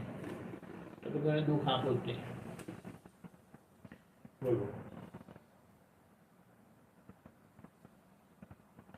અને એ 5-15% શું કામ દાન કરવાનું? તો કે આગળ વાવેલું હતું ને તેની આ ઉપજ થઈ, તેનું આ પરિણામ આવ્યું. તમે પરિણામ તો આવ્યું પણ આગળ પાછું ખાવા નહીં જોઈએ. આગળ જોઈશે ને, આગળ જોઈએ ને એટલે તમે આજે વાવવાનું. આ 5-15% જે તમે દાન પુણ્ય કરો ને તમને આગળ આવશે. પછી આ જેટલું દાન કરેલું છે ને, લોકોને આપેલું છે ને, તમને મળે. એટલા માટે એમ કીધું પોતાને માટે વાપરે તો ગટરમાં જાય એમ. બીજાને માટે વાપરે તો એ પાછું આવે આપણી પાસે, ગુણાકાર થઈને આવે. બાબરી મારે એવું થાય છે, કોઈ આવે ને લેવા તો આપણે ઈચ્છા એમ થાય તો જવા ના દેવાય. કોઈ પણ રીતે આપણે આપીએ છીએ, પછી પાછું હાલવા આવતા નહીં. એ વાયા ગ્રાહકો આવું તો કશું આવું જ નહીં. લીધી આપણે એમ થાય કે આપ બિચારો ગરીબ સમાજ જોડે આવ્યો છે આજે, એનું આ કામ કરવું જોઈએ, પણ કામ કરીએ છીએ તો એ પછી ફરતી આપણી સાથે આવતા જ નહીં. શામાં એ વાતો ઘણા બધા પૈસા એમાં એ પાછા આપવા જ ના આવું અને પછી આપણે કહીએ ના હું કહીએ ના શકું પેલા પૈસા એવું બહુ બને છે. એમાં એક જ વસ્તુ નિયમ રાખવાનો કે આપણે દાન કરીએ છીએ ત્યારે તો પાછું આપણે રિટર્નની અપેક્ષા હોય આ છે. દાન જુદી વસ્તુ છે. આ તો લેવા આવે ને નહીં, બહુ નહીં, એ તો એ પાછા નહીં આવે. ગરીબને મદદ કરીએ તો નથી એ શું કહું છું કે તમે જ્યારે દાન કરો તો પાછી લેવાની અપેક્ષા ના હોય ને એવું દાન કરતા ને એવું જ એ લોકોને પૈસા આપવાના. પછી એવું જ થાય. એવું થાય ને એવું જ થાય. સાહેબ, એવું નથી. આજે વધારે લીધે નૈતિક કરીને આપણે. તો તમને દાખલો આપો. તમને દાખલો આપો. પણ તમારું નામ શું? ચંદુભાઈ. ચંદુભાઈ? ચાલો. એનું નામ રોમા બાપા. રોમા બાપા પઠાણ છે. બરાબર. મને ખબર છે એમની પાસે છે પૈસા અને તમારી પાસે પણ પૈસા છે. હું કોની પાસે લેવા આવી છું?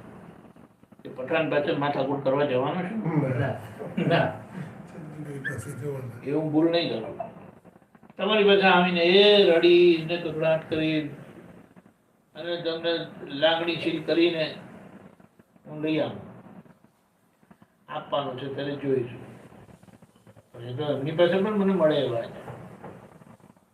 પણ એ ખબર છે કે આ તો માથું ભાંગી નાખશે ભાઈ. એટલે એમની પાસે તો દૂરદર્શન. તમારી પાસે તો કકડાટ કરીને લાગણી કરીને બધું કરીને તમારી પાસે લઈ જવા. તો એ ખબર પડી કે આપણે એવું લાગણીશીલ નહીં થવાનું. એ બધા વાત છે. લોકો ગમે તેવું આવીને રડે કોક મૂકે ગમે તે કરે ને સ્વભાવે ઓછો ને આપણે આપ્યા વગર હોય. અને કોઈ દિવસ કોઈની પાસેથી વ્યાજ નથી લીધું મેં. પણ મૂડી આપવા કોઈ આવતા નથી પાછા.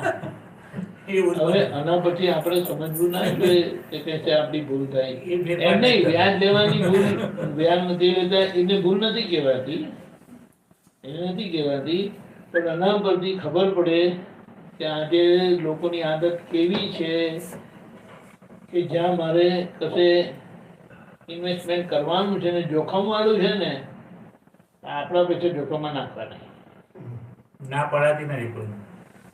ના પડાતી નથી. જો એટલે તમારે છે ને રોમા બાપા જેવાને રાખવાના, પઠાણ જેવાને રાખવાના અને પછી તમે કહેવાનું તમે એમની જોડે વાત કરીને આવો. એ મારો બધો હિસાબ રાખે છે. ખબર પડી? તમારાથી ના નહીં કહેવાતું હોય તો જે ના કહી શકતા હોય એમને તમારે મૂકી દેવાનું હોય કે એ મારા ચાર્ટર્ડ એકાઉન્ટન્ટ મારા પૈસાનો વહીવટ રોમા બાપા કરે. કશું નહીં. હું તમને મારી વાત કરું, હકીકત બનેલી વાત કરું. પેલું વચ્ચે ખબર છે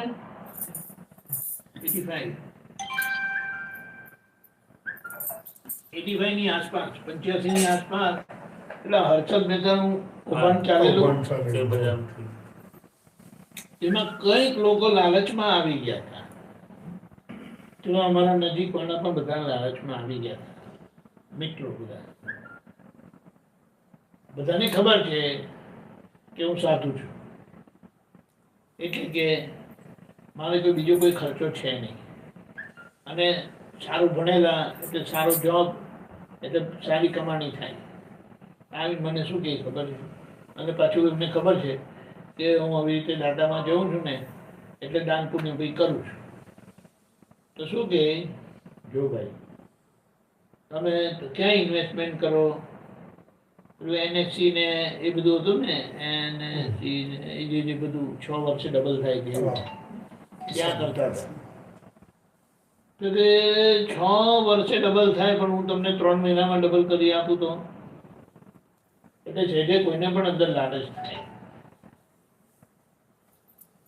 કે 3 મહિનામાં તમને ડબલ કરી આપું તો તમારાથી કેટલું બધું દાન પુણ્ય થાય. તમે અહીંયા દાદામાં આપી શકો. જે એવી બધી સારી સારી ડાય વાતો કરી. બરાબર છે. હવે બધા મિત્રો અમારા મિત્રો ના પડાય નહીં. હવે રસ્તો કરવાનો છું એટલે પછી જ્યારે મિત્રો એટલે મળવાના કે નહીં વારે વારે, અને વાત જેટલા વખત મળે તેટલી વખત એમ થાય ગયું પેલો મારા પૈસા ખાઈ ગયો. એટલે આપણી મિત્રાચારી કેટલી રહી પછી દેખાવ પૂરતી રહી, બાકી અંદરથી બધું મન તૂટી ગયેલું હોય. એટલે મને અંદરથી એમ વિચાર આવ્યો કે અહીંયા આપણે આ ધંધો કરવો નથી. મિત્રો છે ને, મિત્રો જોડે આવો ધંધો કરવો નહીં. અને કરવો તો કેટલો કરવો કે આપીને પાછા લેવાના ના હોય ને એવું. હવે નોકરિયાત માણસ ક્યારે પણ એવા ધંધા કરે નહીં. સામાન્ય રીતે નોકરિયાત માણસ કોઈને પૈસા બહુ આપે નહીં એવી રીતે, અને આપતા હોય તો એમને અંદરથી વ્યાજની લાલચ હોય કે બેંકમાં તો 5% મળે છે, અહીંયા હું 10% મને મળતા હોય તો સારું ને, એવી રીતે કરીને આપતા હોય. એટલે આ રીતે બધું પિક્ચર બતાવ કર્યું. મને અંદરથી આ વિચાર આવ્યા કરતો હતો કે કાલે 3 મહિનામાં ડબલ થવાના બદલે 0 થઈ ગયા તો મારે શું કરવું? કે મેં કીધું તો ભાઈ આપણે ના પોસાય ભાઈ.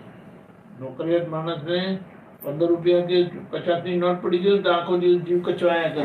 ક્યાં પડ્યા ક્યાં? હું તો આટલું ચોક્કસ માણસ કોઈ દિવસ ગમે ત્યાં મૂકવું નહીં. કેવી રીતે થયું? પછી મુકાઈ ગયા, કોઈને આપી દીધા, કેમ દેખાતું નહીં. પીછા મેળ ખાતો નથી. થાય કે નહીં? થાય. ધંધાદારી હોય ને બરાબર છે, ચાલો ને આગળ વધો કરી. કારણ કે એમને ધંધામાં બહુ મોટા મોટા માર ખાધેલા હોય, એટલે આ 5-25માં તો એમને કઈ અંદર હાલ જ નહીં. એ સ્વાભાવિક છે, પણ એ હકીકત છે ભાઈ. 2-3 અઠવાડિયા લગી પેલા કઈ જીવ ખાતા હતા મારો.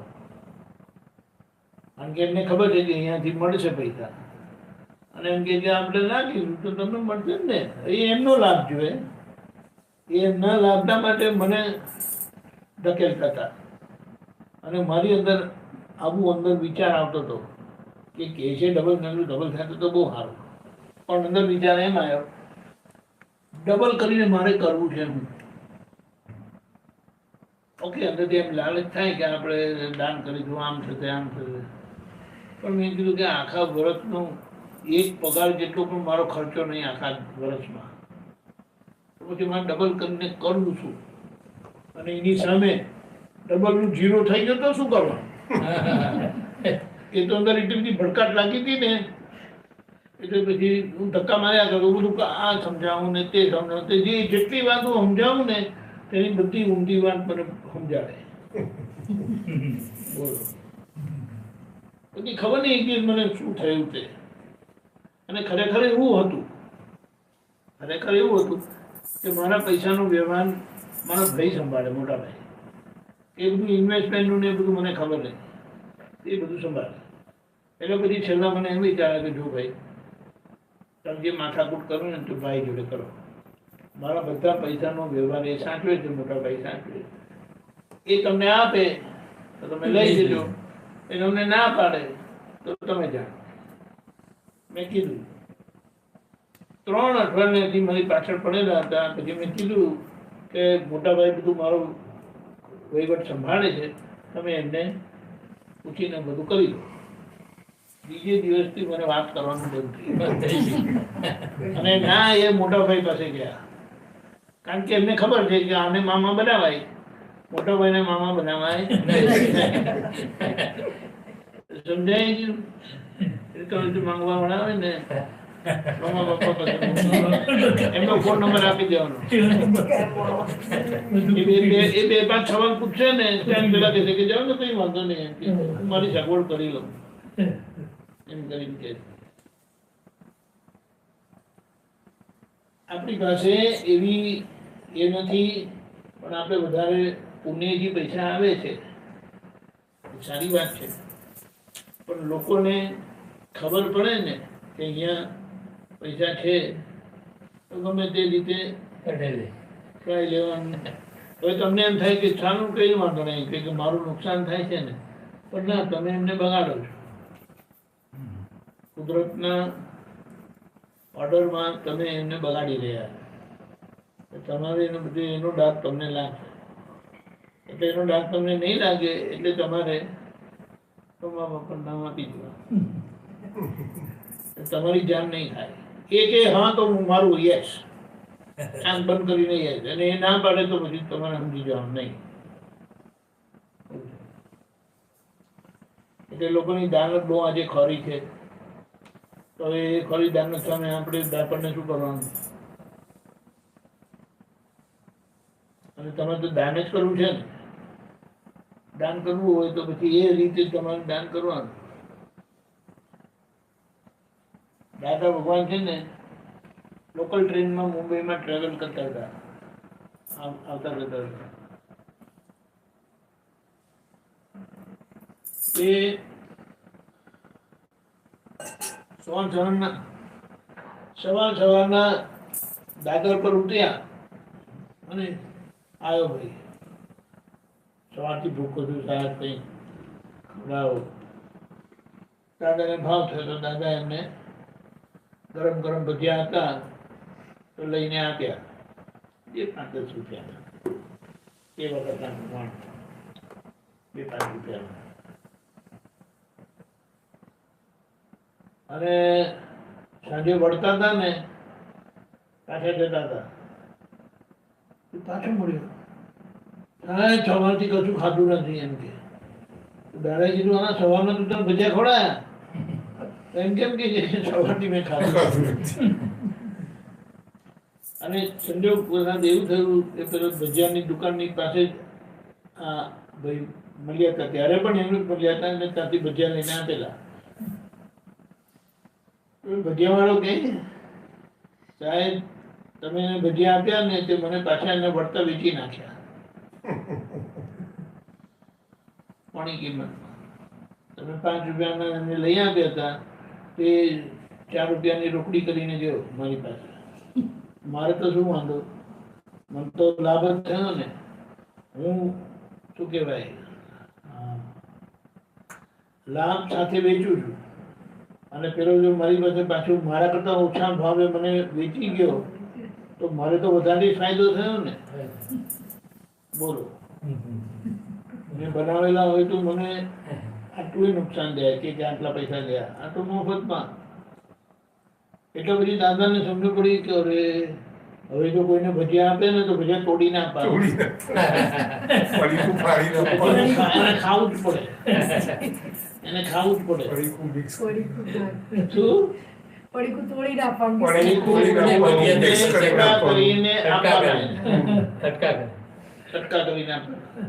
કે પછી એના કટકા પેલો દુકાન વાળો પાછો લઈને 4 જણા મળીને ખાય. દુનિયા આવી છે એટલે આપણે સમજીને ચાલવા. મધ્યમ વર્ગીને દાન કરવાનું કહેતા ને, મધ્યમ વર્ગ વાળાને મુશ્કેલીમાં હોય તો એને કીધું 5 થી 10%. હા, 5 થી 10% તમારી કમાણીમાંના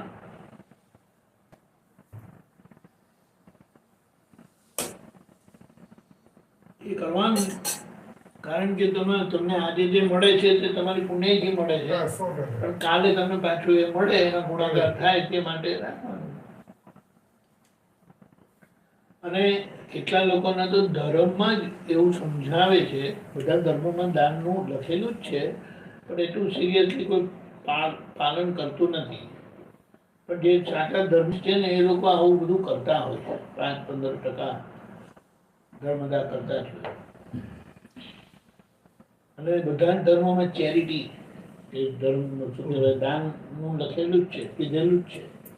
પણ કેટલાક કરે ને કેટલાક ના કરે, પણ આ વાત સમજવા. અમે 10મા ભાગનું દાન કરવાનો સામાન્ય એવો ભાવ વધારે પણ હોય છે.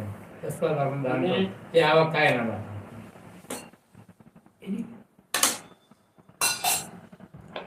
એની પાછળ એક સમજણ પણ એમ કીધી કે બીજી બાજુ કે આપણે નહીં તો આપણે દાન કરીએ ને તો આપણો હેતુ શું હોય કે આ ભવિષ્યમાં આપણો સંસાર સારો ચાલે એમ કરી. હવે અહીંયા દાદા ભગવાનમાં દાદા એમ કીધું કે જો મને તમારા પૈસાની કાંઈ જરૂરત નથી. એમાં વ્યક્તિગત રીતે મને તો કોઈ જરૂરત નથી. એમ કે આ કપડાં પણ એમ કે મારા પૈસાના પહેરું છું. અને પછી કહ્યું શું કે જો સ્ટેટ બેંક ઓફ ઇન્ડિયા છે, બેંક ઓફ બરોડા છે, બેંક ઓફ ઊંઝા છે, તમારી એ છે ખરી બેંક, અને પેલી ઇન્ડિયન બેંક છે. તમને કઈ બેંક યાદ આવે? આ 4 બેંક છે. બેંક ઓફ બરોડા છે, SBI SBI. કેમ SBI? ભરોસા લાયક છે. હા, પૈસા એમાં પડે એ ભરોસાનું કી છે. ભરોસાવાળી બેંક છે ને તમારા પૈસા તમે મૂકેલા છે તે. એટલે બરાબર છે.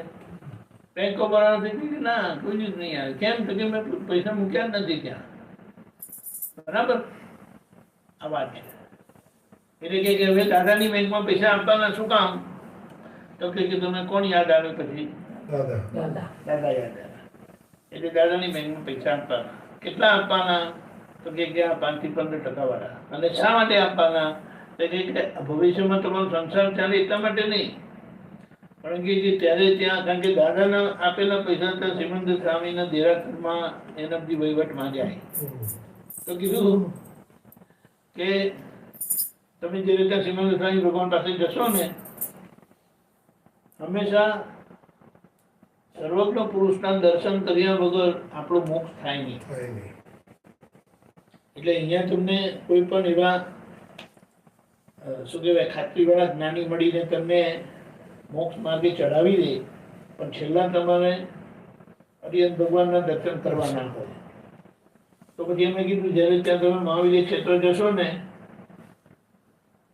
તો તે વખતે તમે કહ્યું કે હવે કામ તો કરવું પડશે. તો લોકો તમને ના કરે, તમે કામ કરવાની જરૂર નથી, ભગવાન પાસે બેસો, તમે તમારું બધું સંભાળી લઈ.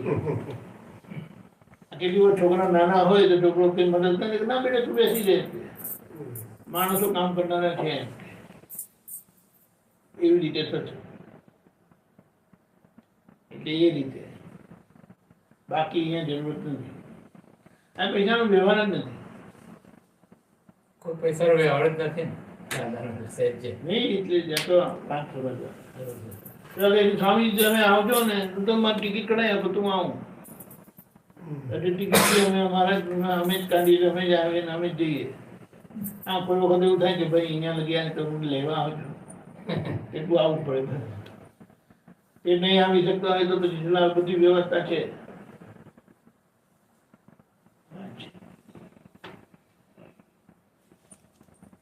એટલે આજે તો બધી જ બાબતમાં એટલો બધો ગૂંચવાડો કરી નાખ્યો છે ને, એટલે છેતરપિંડી. મુદ્દો છેતરવાનો ધંધા. અને આપણે જેટલા વધારે લાગણી છે એટલા વધારે છેતરા પડે. બોલો.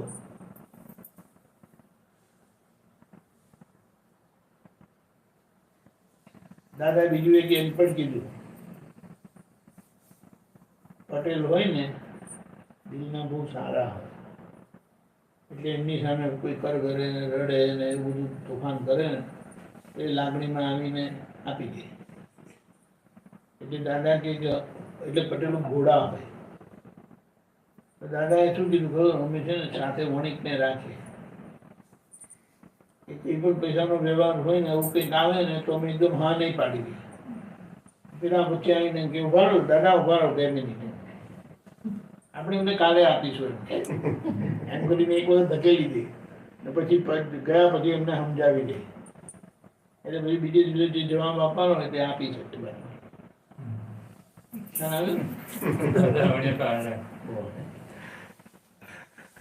આ તો માણસો છે, માણસોની શું કહેવાય દુનિયા છે, એટલે એ લોકોને બધી ખબર પડે કોની પાસે શું લેવું, કોની પાસે શું નહીં લેવું.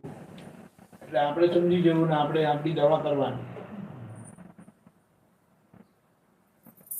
એવું છે.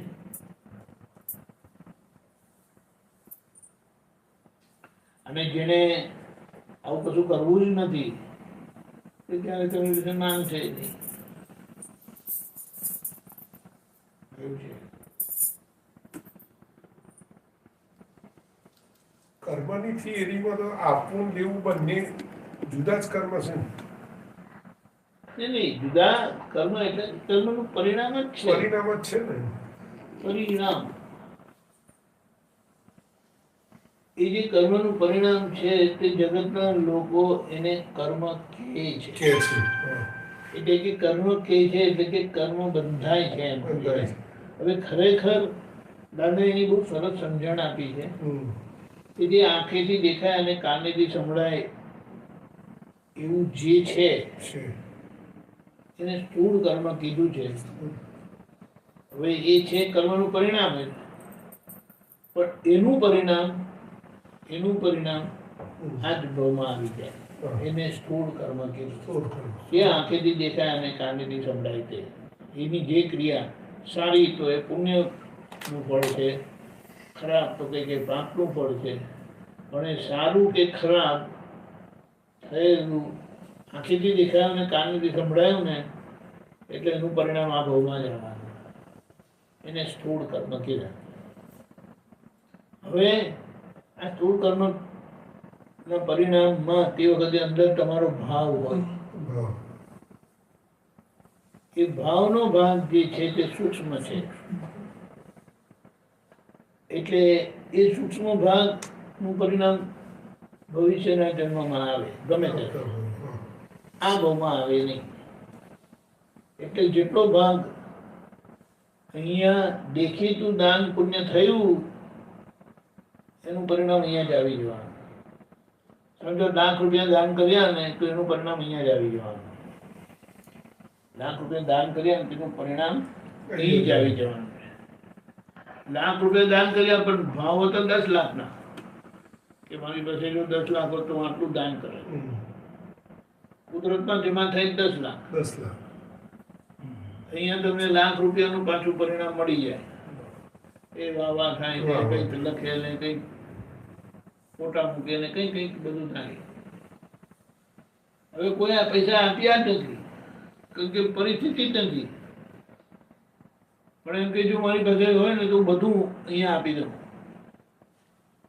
તો બોલો એનું કેટલું બધું જમા થઈ જાય. એટલે ભાવની કિંમત મોટી છે. આ વાત સમજી જવાની. અને એનો મતલબ નથી કે તમારે બહાર આપવાનું નથી, પણ અંદર આ રાખવાનું.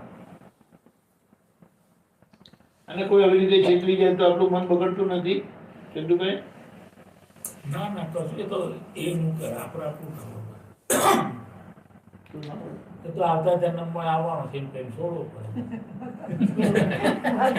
બીજું તો શું કરે? એ મનમનાની વાતો છે ને. એમને કરવું પડે ને. હે? એમને કરવું પડે ને. પણ એ ઓટોમેટિક તો આપણે આગળ ના આવે, પછી આપણે દૂર જ રહે. એક પણ એ બધા બીજે ફરતી ના આવે. ફર્સ્ટ અને લાસ્ટ આવે છે. ફરતી ના આવે. આવે જ ને. તમે દર વખતે નવા નવા કસ્ટમર બીજા જ આવે. એ જ રીતે ચલો ગયા જન્મનો આપણો કોઈ લેવા વાળો હોય કે તો આવતા ધર્મ ભેગું કરીએ. બે જ વસ્તુ સહી વિચારવાથી ત્રીજો વિચાર જ નથી. પણ થયા કરે. ચાલે. બરાબર. છોકરો નાખી ને કોઈ વખત એ કોઈક આવ્યું હોય ને પછી છોકરો કે પપ્પા જોજો આ કોઈ લીધા પૈસા. તો મારું મગજ એવું હોય કે છોકરાને તો કશું આવવાનું નહીં પણ જો પછી એને આ લેવું એવું બને. આપણે એમ થાય કે શું કરે આ પણ હારી જરૂર છે બહુ કરે એવું આ એમ કહીને આપણે પાસે આલવાનું થાય ને આવું થયા કરે છે. મારા ઘણી વખત થાય છે. મન બગડતું ના હોય તો કઈ વિચાર એમ તો મન તો પછી એમ હતો બે જ છે એના ઉપાય, ત્રીજો ઉપાય છે જ નહીં.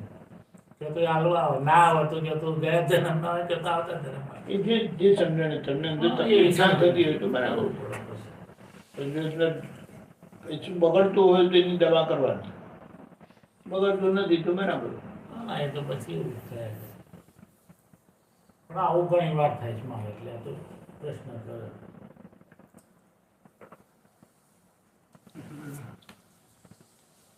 કોઈ પ્રશ્ન? હવે 10 મિનિટ છે હજી. તમારા ઘરે આયા તો પછી કઈ કઈ તો પૂછવું પડે તમારે.